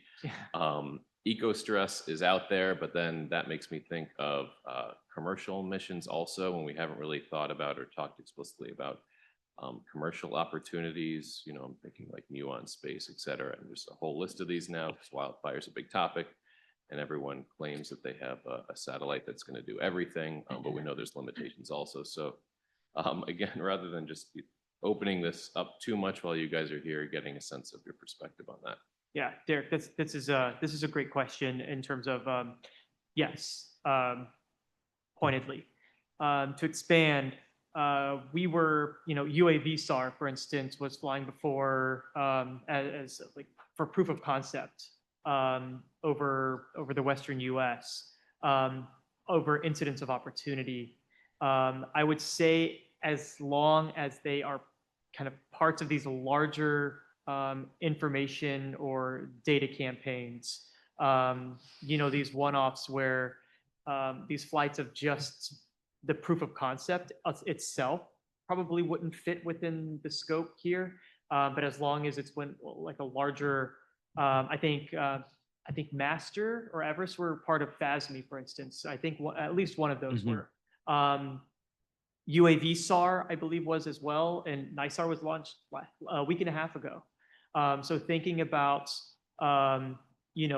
having these prescribed fires, these campaigns, even as test beds for, looking at data from multiple elevations, from multiple scales, I think is definitely helpful. It's helpful for proof of concept and test bedding new technologies. That's something that I think is well within scope here. I started thinking about, you were talking about future campaigns, and so I started thinking about Inspire and the planning for that. And I do want to say that I don't know if we want this committee to be planning for NASA. I want to make sure that we're not being prescriptive for a future plan that's already underway, a future campaign that's already underway. So I think that, maybe limiting, cutting off there. But in terms of planning with some of these test beds, new technologies, that would definitely be within the scope here. And I would add that, and many of these satellites are actually pointable. And so in any future campaigns, you can actually task them to image the fire when it's occurring and have it all pre-planned out. So. And just for awareness, there probably will be, the upcoming NASA decadal survey in 2027. There are already discussions underway on things like fire and smoke. So. Okay, Marcella? Sorry. I was fine with everything you've been saying about prescribed fires and boundary layer until you start talking about long range transport. Now, the majority of the campaigns, I will not put my hands on fire for 100%, but I know fires, they could try to do the long range transport and they couldn't succeed because 2019 was a very bad fire season. So they couldn't put the check on long range transport. So it's gonna be really hard for prescribed fires try to link the bridge between what actually happened in a wildfire and how the micro weather on their wildfire happened, and try to relate that to prescribed fire. So any thought about it? Should we just leave the long range transport by itself? I think, that was just an example of, for smoke transport coupled models. Obviously getting to scale, long range transport, it doesn't even need to be mentioned here. It's not something that it's just something that I brought up. And so apologies, that doesn't necessarily need to be, it could be addressed and say that, this is beyond the scope in terms of scale. But I will leave that up to the committee, but that's not something that I was specifically thinking about here. Talat has some experience in that as well, but nighttime smoke is something we haven't brought up with respect to prescribed fire that critical interest. And smoke visibility on roadways. It is back to safety. We talked about safety. So smoke on roadways, especially in high relative humidity environments, super fog event, for instance. Anyway, that's. You okay? So a little early for maybe, but I'm gonna say, but I'm also thinking of the report organization and how we would put this report together and what defines a campaign, because in the beginning of it, we probably need to come up with a definition of campaign with some examples. It could be, there are different fire times, right? Pre-fire, during, after, like you had four different categories there. And then if we talk about smoke versus executing a fire to do model validation on the fire model itself, or like what kind of sensors to include when? And are there examples of those as case studies or write-ups that we can sort of pull together to at least hear from people in some of the next meetings? Because whatever we do in the next meeting on that, I think will define how we organize the study. So how do we come up fast to that definition or set some of the examples? Go ahead. Just one immediate example whenever you're talking about kind of this separation, and this is more of mission building concept. For instance, back in, so from the 2017, actually it was released in 2018, the National Academy's decadal survey that NASA followed for mission concepts, they had what was called the Aerosols Convection Cloud Precipitation Mission. They combined the aerosols and the CCP, the Cloud Convection and Precipitation. That was an example of trying to combine multiple missions. Obviously, it was kind of they were separate. So this is going maybe the other way of what we're trying to pull out and tease out here. But those they had instrumentation for each of for the mission concepts. And so you might look at some of those early mission concepts from starting 2019 to 2022. I believe JPL may have some of those. That is one example that I can think of. Obviously, that's not specific to fire, but that is an example where a mission concept has been trying to separate out. Bill?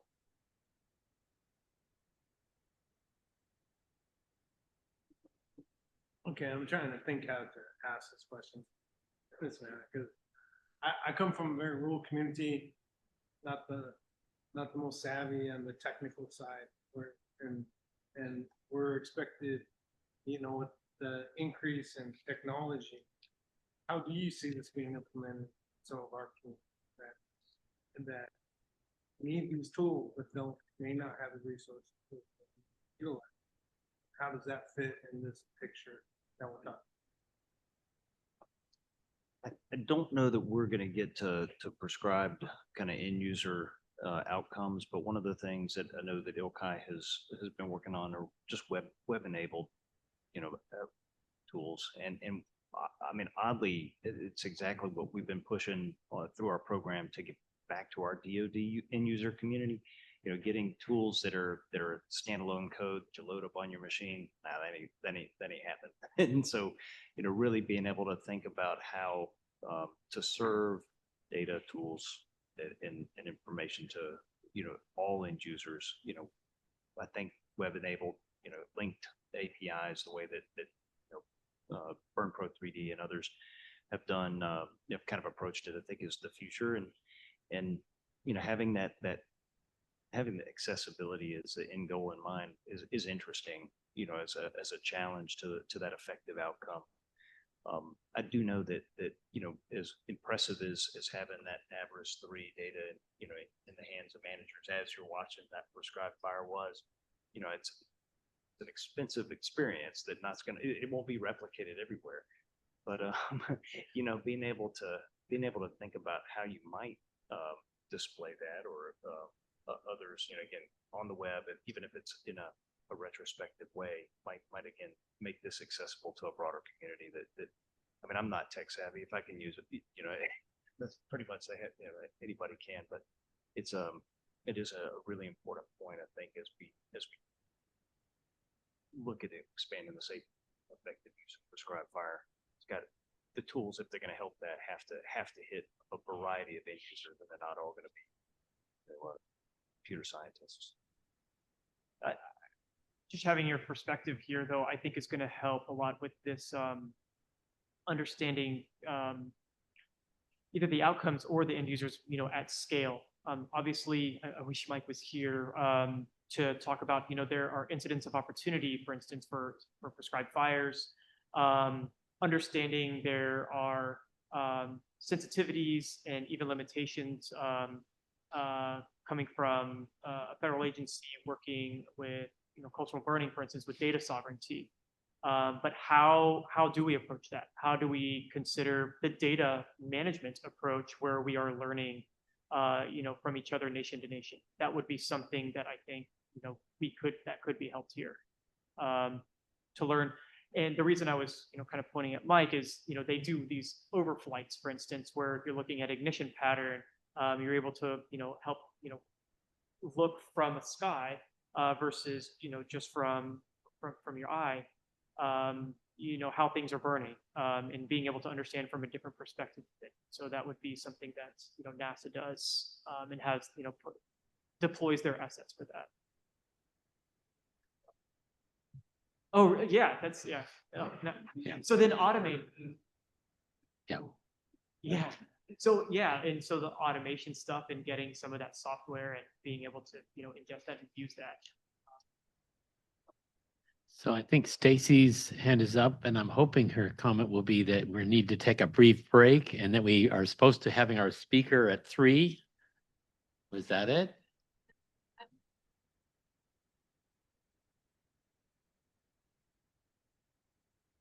So with thank you, Phil, for mentioning the drones. With drone ignition now, prescribed fire can be implemented with a level of precision that is nearly identical to the ignition used in a modeling capacity. And so it's another interesting aspect to kind of toss into the mix is that, we used to have to guess, well, did you really, cross that creek and carry fire with you? But now drones can drop individual balls and patterns that weren't heretofore possible and that have really important impacts to fire behavior. I just want to pass that out as another thanks for bringing that up, but the tools themselves are now going to open up opportunities for ignition and control that managers haven't used yet. So thank you. Thanks, Kevin. Indeed, Dar, I am primarily wanting to wrap us up. I will say I received a kind note from Dr. Tim Brown, who has said that he is fine to start a few minutes behind schedule so that we can take a full break. So we will break until, let's say, 3:05. And then the only other thing that I wanted to just say before we close for this break is express my gratitude to our sponsors for the time they've spent with us this morning, the clarity that they've tried to provide to us. I assure you it will not be the end of the conversation. And then I also wanted to say that I did not plant that question with OK about how we start defining campaign and thinking about future meetings, but it is absolutely on my mind as far as when we enter our closed session, things we're going to have to go over as a committee. And then I want to thank our audience too, who's been with us throughout the day. Hopefully they'll stay on for the next hour as well, but apologies that I didn't see any hands raised. If there were folks that wanted to chime into this conversation, I invite you to submit information via email as well, or to contact me directly. With that, I think we can take a break. Yeah.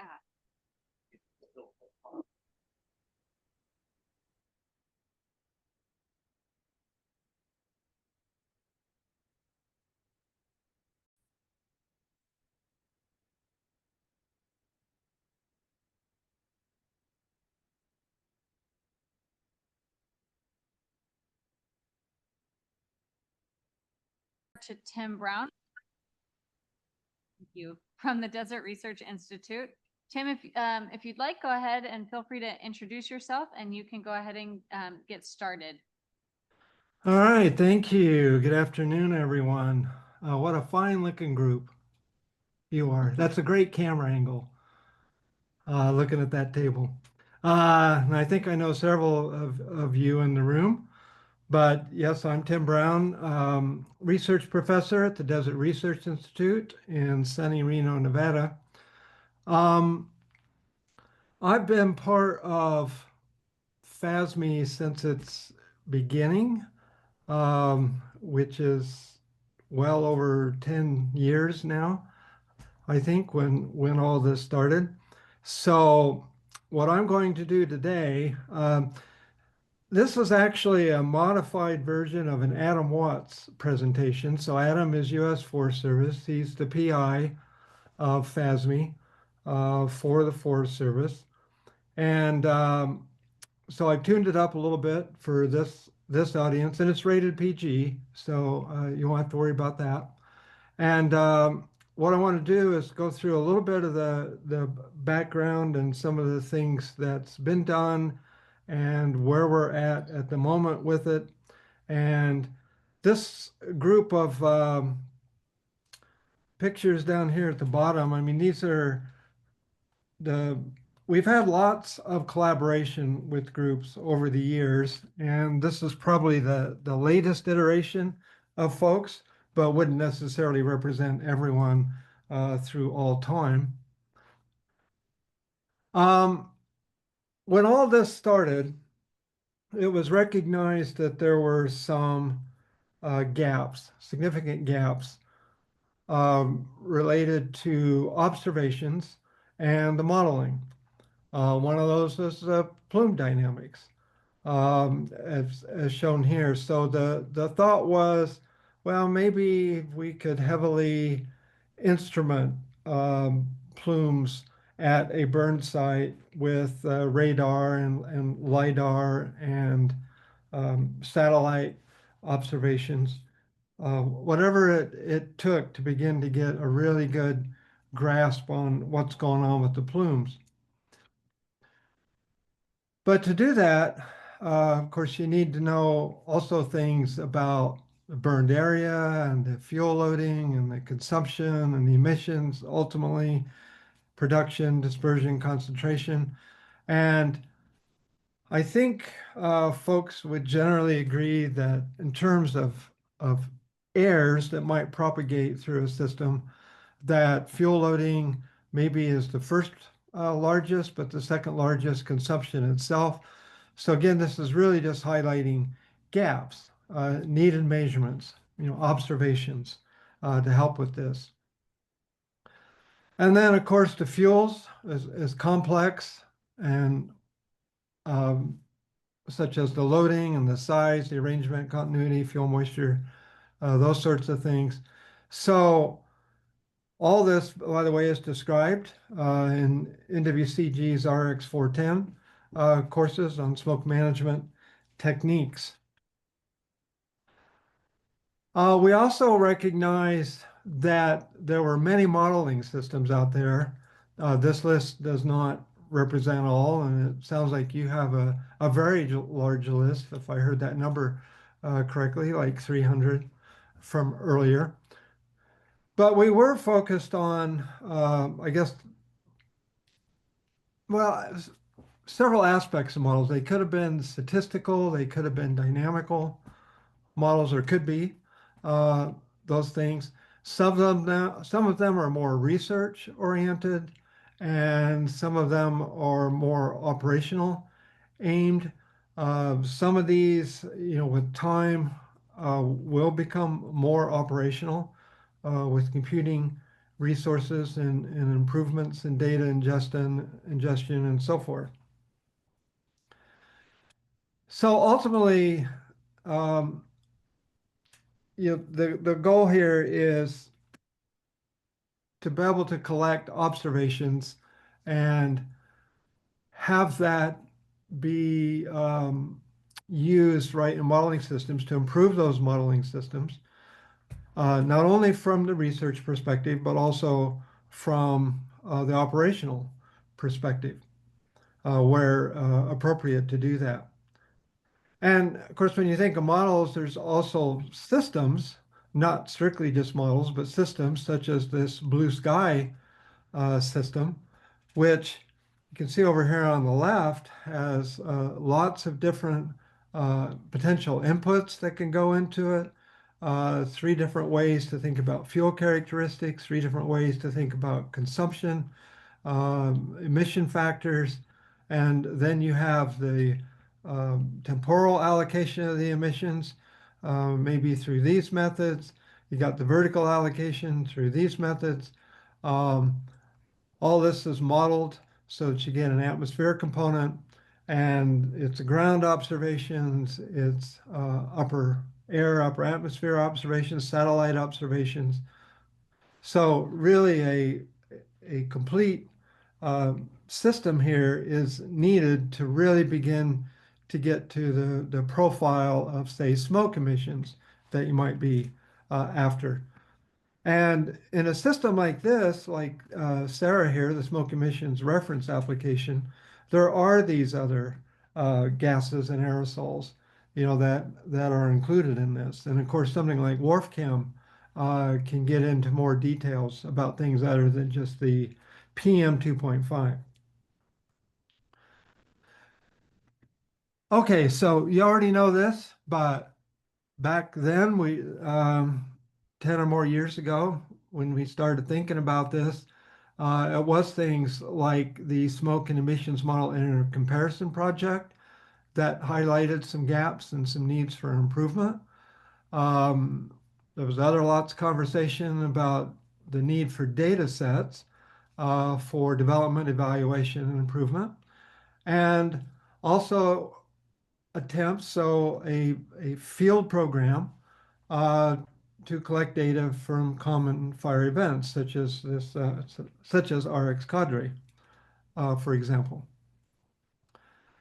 And there are actually some great consensus findings from the post-RX Cadre workshops, such that integrated large research campaigns, how critical they are to make advances in fire behavior and fire effects and smoke science.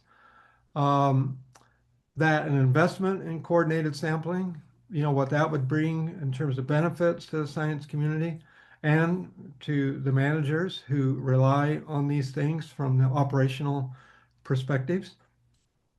And we also recognize that the measurements should be driven ultimately by model and tool needs. Although I'm sure there are cases where an interesting tool gets developed or an observation way of making a measurement that maybe we haven't really thought about goes into a model or tool, but probably could. And also be nice to be governed in a way that it's really a start to finish perspective. So these are the kinds of things that we were thinking about as FASME was getting developed. So basically, we describe it as an observational campaign to support the evaluation of current operational fire and smoke modeling systems and advance new models and tools into operational use. It was always intended that the data that were collected this be in a coordinated library, fire and smoke data, and that would be available for training and of course the evaluation inputs for the modeling system. So as we thought about this initially, our phase 1 was analysis and planning, heavily relying on the inputs of a number of science leads I'll show in a moment. Then you have the data needs. You go out and you do your field campaign, collect those data, do those improvements both to the science and the model, and presumably this would lead into the next thing. So the phase 1 planning for FASME and all that really took place between 2014 and 17. Lots of interviews with modelers and scientists. This was about the data inputs needed for the model developments. Just very fundamental but key questions. What data sets would help to evaluate the model and advance beyond the current generation? What would be needed to collect and create a coordinated set of model input data? And so the detailed study plan resulted, it's over 100 pages, so it's the same size as some dissertations, for example, but it included measurement specifications, an estimated budget, the individual discipline teams were identified for the measurement, and then a liaison logistics group to facilitate and the access to the burns. And this was really critical that be part of this. Because as it turns out, and many of you probably know this, you really just can't show up to a burn and start taking measurements without some kind of coordination. So we had first identified 5 discipline teams. These were smoke emissions, chemistry and transport, fuels and consumption, modeling, plume and meteorology, and fire dynamics. Fire effects came later. You can ask Morgan that. But the reason for that is not that no one didn't think that was important. It really all had to do with budgeting. And at the time, we were creating a consensus among program managers and agencies. And the Joint Fire Science Program had an intent to fund a pretty big campaign with this, with a sizable amount of dollars. And then we had an election, and then JFSP was zeroed out. And so ever since then, it has been all that momentum quickly vanished, and just lots of changes taken place within agencies and priorities and all these sorts of things, funding opportunities. And so it's been really very difficult to realize the grand original vision of a major campaign that would take care or would provide measurements for all these things in 1 or 2 or 3 opportunities, so that you could ensure that it was all connected and all coordinated. But we'll come back to that point. The initial focus was on high severity fire. I mean, it's not that we were not interested in prescribed fire. We weren't necessarily focused on a wildfire either, but the ideal situation would be to have a large prescribed fire that in many ways replicated a large fire. And that was the initial thinking. And so Fish Lake National Forest offered that opportunity.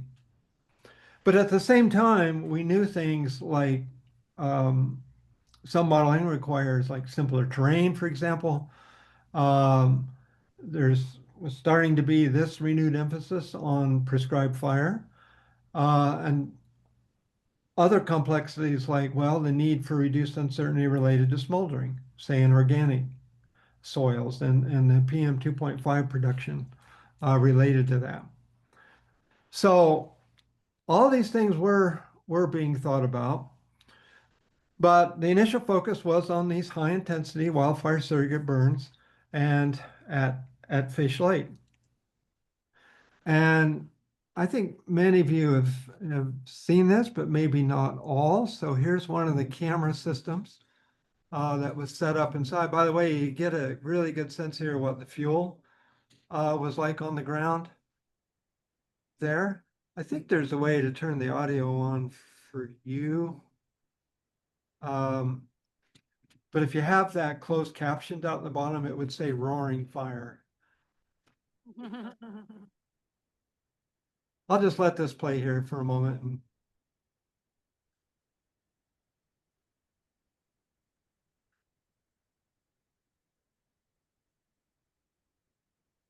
And just think about all the measurements from what you just see here, that could be made in terms of the intensity, the behavior, fuels initially. All right. We'll move on. So, as I mentioned, the original funds were not realized. We had actually envisioned a field campaign that was probably in the $20 to $30 million kind of range. Back in the 2015-16 era. There was no way that Joint Fire Science Program, despite their just outstanding support of the concept, could do that. And we weren't able at the time to secure cash from other agencies, but we knew we wanted this to be a coordinated effort. NOAA had aircraft, for example, NASA had aircraft and other resources. So there were other things, going on. And so everybody worked together with some support from the Forest Service through the Pacific Northwest Research Station. And so there was coordinated efforts with the WECAN and the BB Flux experiments, the FIRE-XAQ, smoke and chemistry measurements.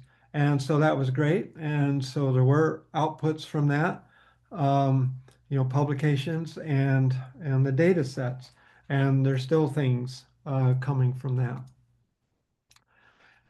And this was also a time that we had originally thought about these things, but new technologies began. I heard you talking about that earlier today. So the UAS is a really good example where you could have smoke measurements or other air quality types of measurements and sampling. You can actually do some meteorology. You can do some combustion efficiency and imagery, and these sorts of things. So this has been a great new technology now for these kinds of experiments. But also they can have very practical applications. So remember, you're burning on a site that's being done for a resource objective. And which means, there's fire management on the ground that's been coordinating this burn for a long time.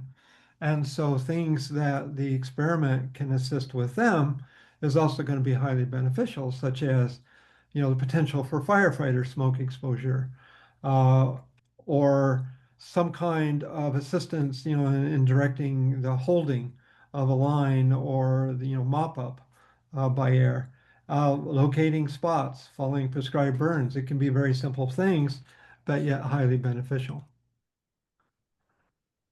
So in FY22, again, the Forest Service was prioritizing some activities for FASME.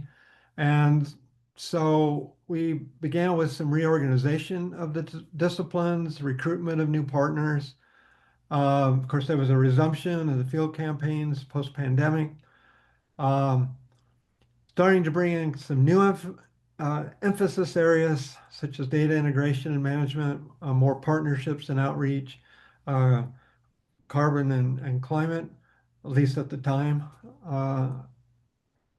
We wanted to focus on that as well. So by this point, there are over 100 participants involved, more than a half a dozen agencies and more than a dozen university NGO cooperators, at least in 20 states. So this was becoming a very large and integrated collaborative effort. There were at times monthly or even weekly calls, coordinating activities, leading up to a burn. And this is one example of the need to, if you're going to do this kind of thing, how this had to be developed operationally as well. So with FASME, there was an integrated research management team was created. And so if you look on here carefully, you'll see a mix between, say, the FASME leads and then the operational leads, such as actual operations and planning and aviation, logistics, safety, the outreach, that sort of thing. And then that bottom row would be the leads for the actual science disciplines. So this is just to give you a flavor of that coordination. The October 23 campaign, there were over 50 research participants. There was simultaneous flight. There were 3 UASs, 2 crewed aircraft, A data site was established. So somebody mentioned earlier, maybe it was Kevin, had talked about NASA having that archive facility. So that was being taken advantage of. And I think a very cool thing here was really to engage, beyond just this group, but the community at large. And so Forest Service and NASA led a field day activity. So to talk about the research activities and the broad agency outreach goals. We had always talked about, I know it came up earlier today, we had always talked about, as part of FASME, other locations. We got focused on Fish Lake because there was this really good opportunity, and the crew there has been great to work with. But we well recognize what's going on in the southeast. Part of that being CERTIP, of course, activities. Seems like there's opportunities in the Northwest. Other locations, we talked about Canada. I mean, we investigated a little bit, some coordination with Canada and Australia. Likely possible, but that's going to require some actual investment and resources to coordinate all that. So where we're at today, last year we did get the NSF Fire Plan grant, and the main objective with that one is to update the study plan. So the one that we did, we think was really good for the time, but yeah, it needs to be updated. And one of the things we want to do with that is make it a bit more generic. It was pretty FASME Fish Lake centric, but we see a way to make it of a potential value and interest to research campaigns and activities overall.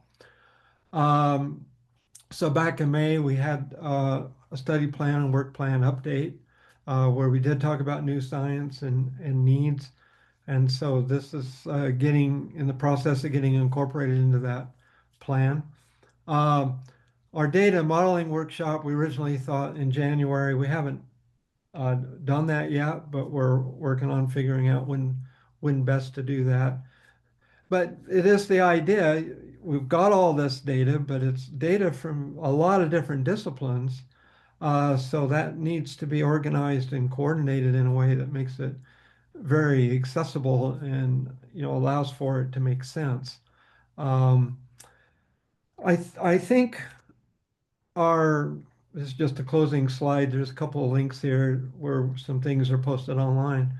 But I think by way of closing, where we've come to right now, the vision for a grand experiment seems low probability at the moment, just given all the fiscal and other kinds of restraints. It could happen again someday. So our current thinking is, and you've alluded to this already today, but is a number of smaller scale experiments, but coordinated in a way that they feed to the same outcome, the desired outcome that we want from these experiments. And we will talk a little bit about that in the updated study plan, but that's our current thinking. So I think for the formal presentation, that's all I have for now.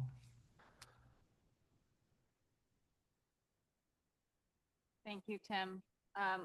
We do have just a short amount of time on the agenda for Q&A with Tim, and I'd like to just expand that out. I think, Dar, probably we can keep our concluding remarks in the open session brief so that we have additional time since we got started a little bit late for the Q&A. And with that, I will open it up first to the committee, but if others on the line have questions, I can scan for hands there as well.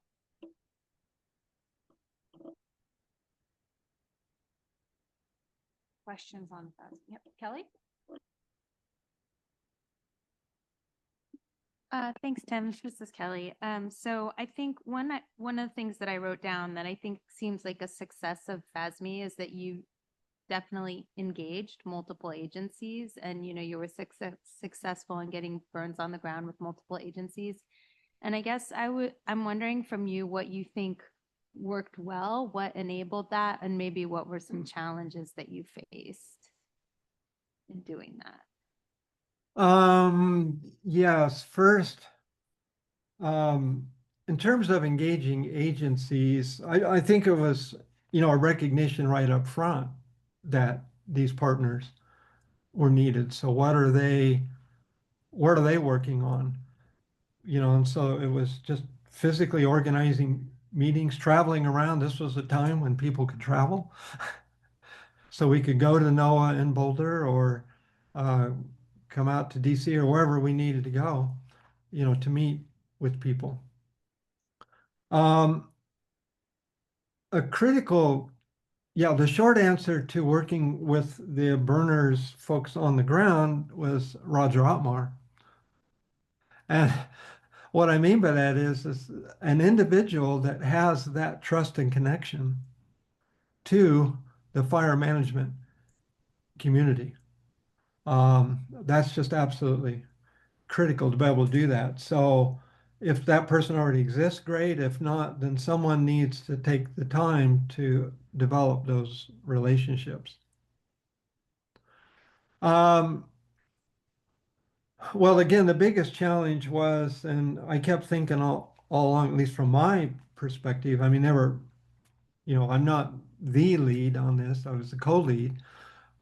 But the thing I was thinking about the most, well, how did agencies like NOAA pull these things off? They had these multi-million-dollar field campaigns, in the tropics or, meteorology, storm systems in the Great Plains, these sorts of things. How did that work? And I don't know that we ever quite figured that out. So to me, that would be that's the challenge.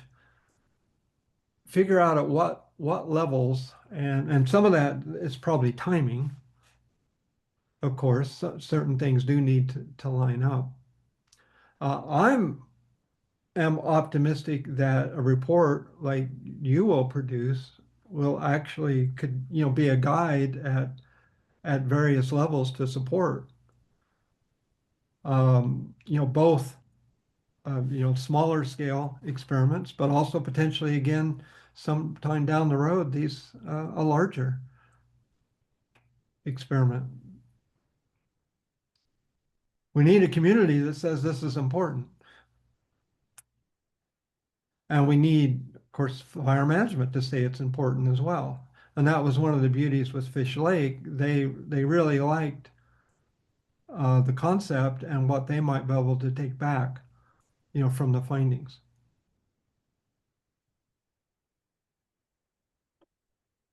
Tim, I think I saw Albert, Talat, and then Morgan. Hi, team. This is Albert. Thank you for your presentation. Very impressive. So I have a question about the smaller burns. I understand that with the current context, you're trying to do that instead of the larger intensity. Does it change the objectives of FASME, or did you have to recalibrate a little bit at what you were studying because of that? No, hi Albert, how you going? Hey, you want me? I got right here. I can put on your fire protection engineering hat if you want.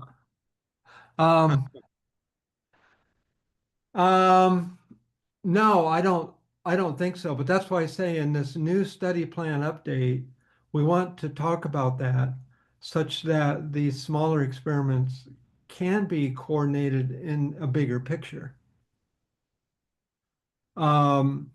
So for example, if the study plan, we're not going to get absolutely every single 100% thing, but if we say, well, given everything we know now, we are really lacking field measurements, in X, Y, and Z, for example. And so somebody sees that and they have opportunity to go make those measurements in a smaller project, then that's great. That's going to be valuable. data to use, in the bigger perspective context. Thank you.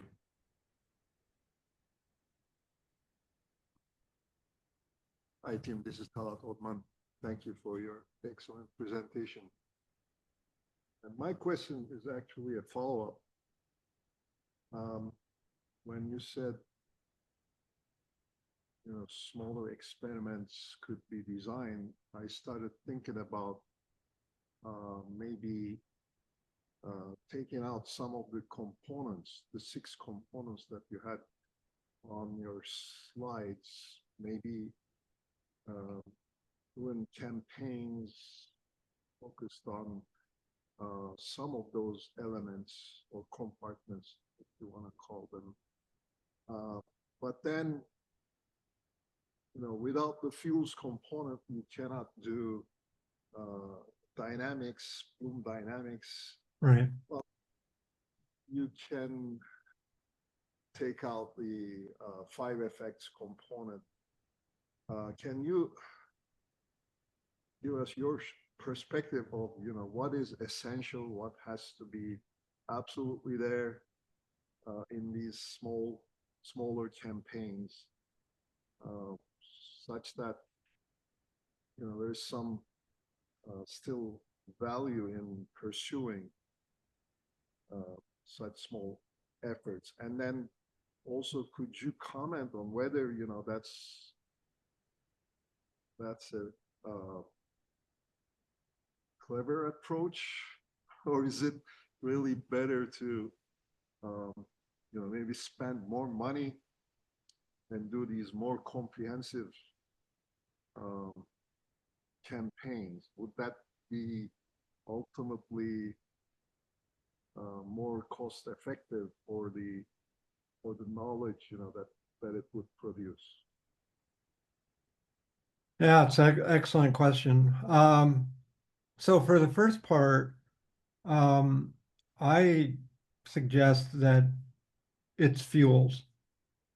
So just to give you an example, if you had an aircraft going around, taking some measurements, that's great. You'll have your chemistry or whatever. But if you don't know anything about the fuels, then that fuel component makes a much fuller connection.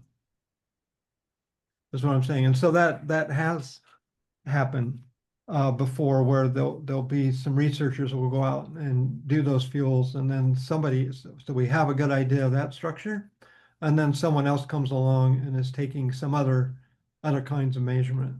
So those two things can be integrated. As far as your second question, and by the way, the fuels, gosh, that's just still a huge gap in so many aspects of wildland fire management. Anyway, all those things, I showed before, continuity, type, moistures, any improvement there would be beneficial to so many different places.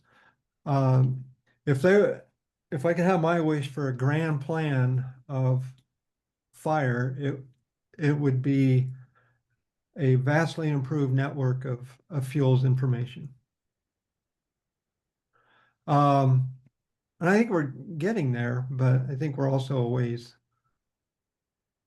off.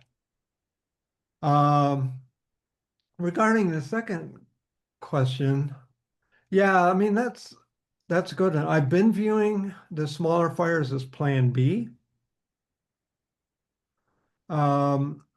That in lieu of having a grand experiment, and probably not just one, by the way, and I mean, our original vision was we would have one and we would learn from that, because we probably weren't going to get everything quite right. We wouldn't have, well, it's like a rocket launch. You're not surprised if the first rocket explodes, and you might need to blow up a couple before you really see what all the components actually need to be. But that was the idea, but in lieu of that, then it's like, well, now it seems like the next best thing is to try and coordinate as best as possible smaller scale of projects. And some of the work that'll be done out there and published, I mean, that's fine. But some of it, I think you would want to, yeah, try and integrate it into this larger vision, where you have a well-defined outcome and also, right, you're following. I mean, our study plan has a set of science questions in it too. I mean, it's not as simple as improving models. So we were trying to cover all those aspects.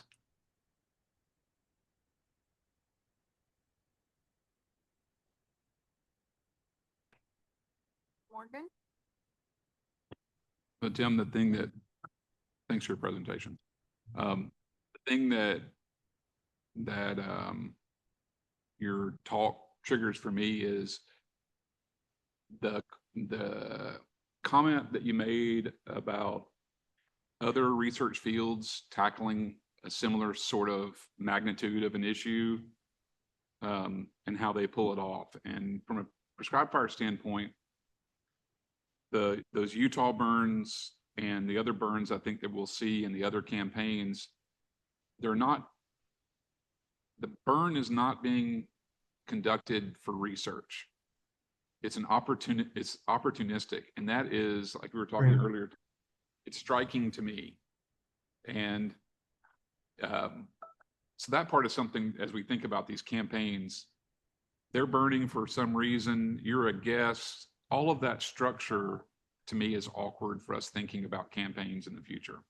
That it is not an organization that has stood up to provide these answers to questions for research and management in the future. It is you asking permission to be in a place and all of the stuff that comes with. You know, that org chart you showed is large and imposing, and just thinking about those individual burns is a lot. And I feel like that's a value that we can take away from these and in subsequent presentations that we think about, because it's not like that's very different from other fields where the focus of that expedition or that cruise is on this research topic.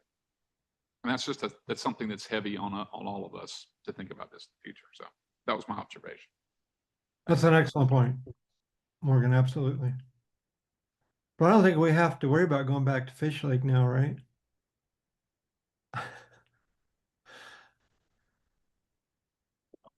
There was a major burn there. Kelly? Okay, I have another one if no one else does. I'm curious from your perspective, when you talk about fuels characterization, I think this is one of those areas that a lot of people would agree that needs to be done. But I think when you get into the details, everyone has really different feelings about like what the spatial scale and what kind of information. So we've decided today that we're tasked with sort of thinking about prescribed fire scale. So if you think about that scale, I'm curious, like what resolution do we need fuel information? And I don't know, and what are the parameters from your perspective? Well, this will go back to, yeah, I don't know if I'll be able to give you a precise number. I mean, I could go back and look at some of our supporting documents, what it said for resolution. But thinking back on what Morgan just said, right, these prescribed fires are being done for a management objective. If that management objective is hazardous fuel reduction, then you might want that to burn, fairly complete. So you're going to do that within a prescription parameter, dry fuels and then your general meteorological conditions. Hopefully you don't have an underlying drought condition that this thing escapes on you, then turns into something you don't want. It could be some kind of ecosystem restoration effort or watershed effort. So these might, I guess what I'm getting at, or it could be a single species. Like out west here, if we try and burn off pinyon juniper or something like an invasive species, star thistle, those require pretty hot burns, to be successful with that. So it really is going to vary, I think, depending on, tied to the objective of the burn itself.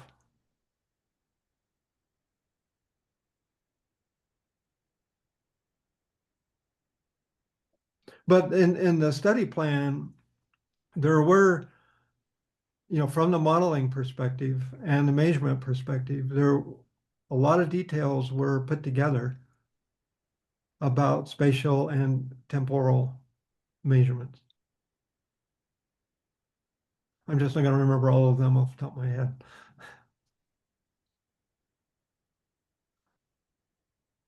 And thank you so much for your presentation, representing FASME to the committee. As I've said multiple times today, the conversations are not over, so I'm sure if we have any additional questions, we'll be reaching back out. I don't see any hands online either, and we're nearing the 4 o'clock adjournment time. So I just want to take another opportunity to thank our sponsors, to thank Tim, and to thank all of the participants that joined and listened in virtually. We appreciate your engagement on this project, and we hope that you will feel comfortable reaching out to us if you have suggestions, information, things that you think the committee ought to consider. With that, Dara, I'll turn it over to you for any additional concluding remarks. This has been a very productive day. I can't say that my brain doesn't hurt at this moment, and I can't say that I feel like we have a complete picture of where we're going with this, but I think this last talk is a good example of an actual field campaign that I think it does address some of the questions we've been asking. And I think I'm really looking forward to 3 more talks tomorrow to get a better sense of what those campaigns brought to the table and help us sort of think more about what we can say about our task. And so with that, I don't know if anybody else wants to add anything to this. I'm hoping that the staff took excellent notes. I took notes. I can't say they're excellent, but I'm sure theirs are. So, and of course they'll have the recordings, and I'm assuming we'll have these materials to draw upon too. So with that, anybody else want to say anything, or should we rest our brains for a few minutes and yes. I just want to say from sponsor point of view, just thank you everybody for your attentiveness, your willingness to be part of this study. Folks online, thank you for joining and bearing with us through the day. This really is, I do get excited as we're thinking about some of these, as Tim came on, started talking about FASME, and we're going to hear about more campaigns tomorrow. Just getting excited for the future. And so anyway, I just want to thank you all in advance for what's to come. So feel free to reach out at any point. Thank you. Okay, I think we're going to adjourn with about 2 minutes and something 40 seconds to spare. And so just brief break, and then I think we have a closed session.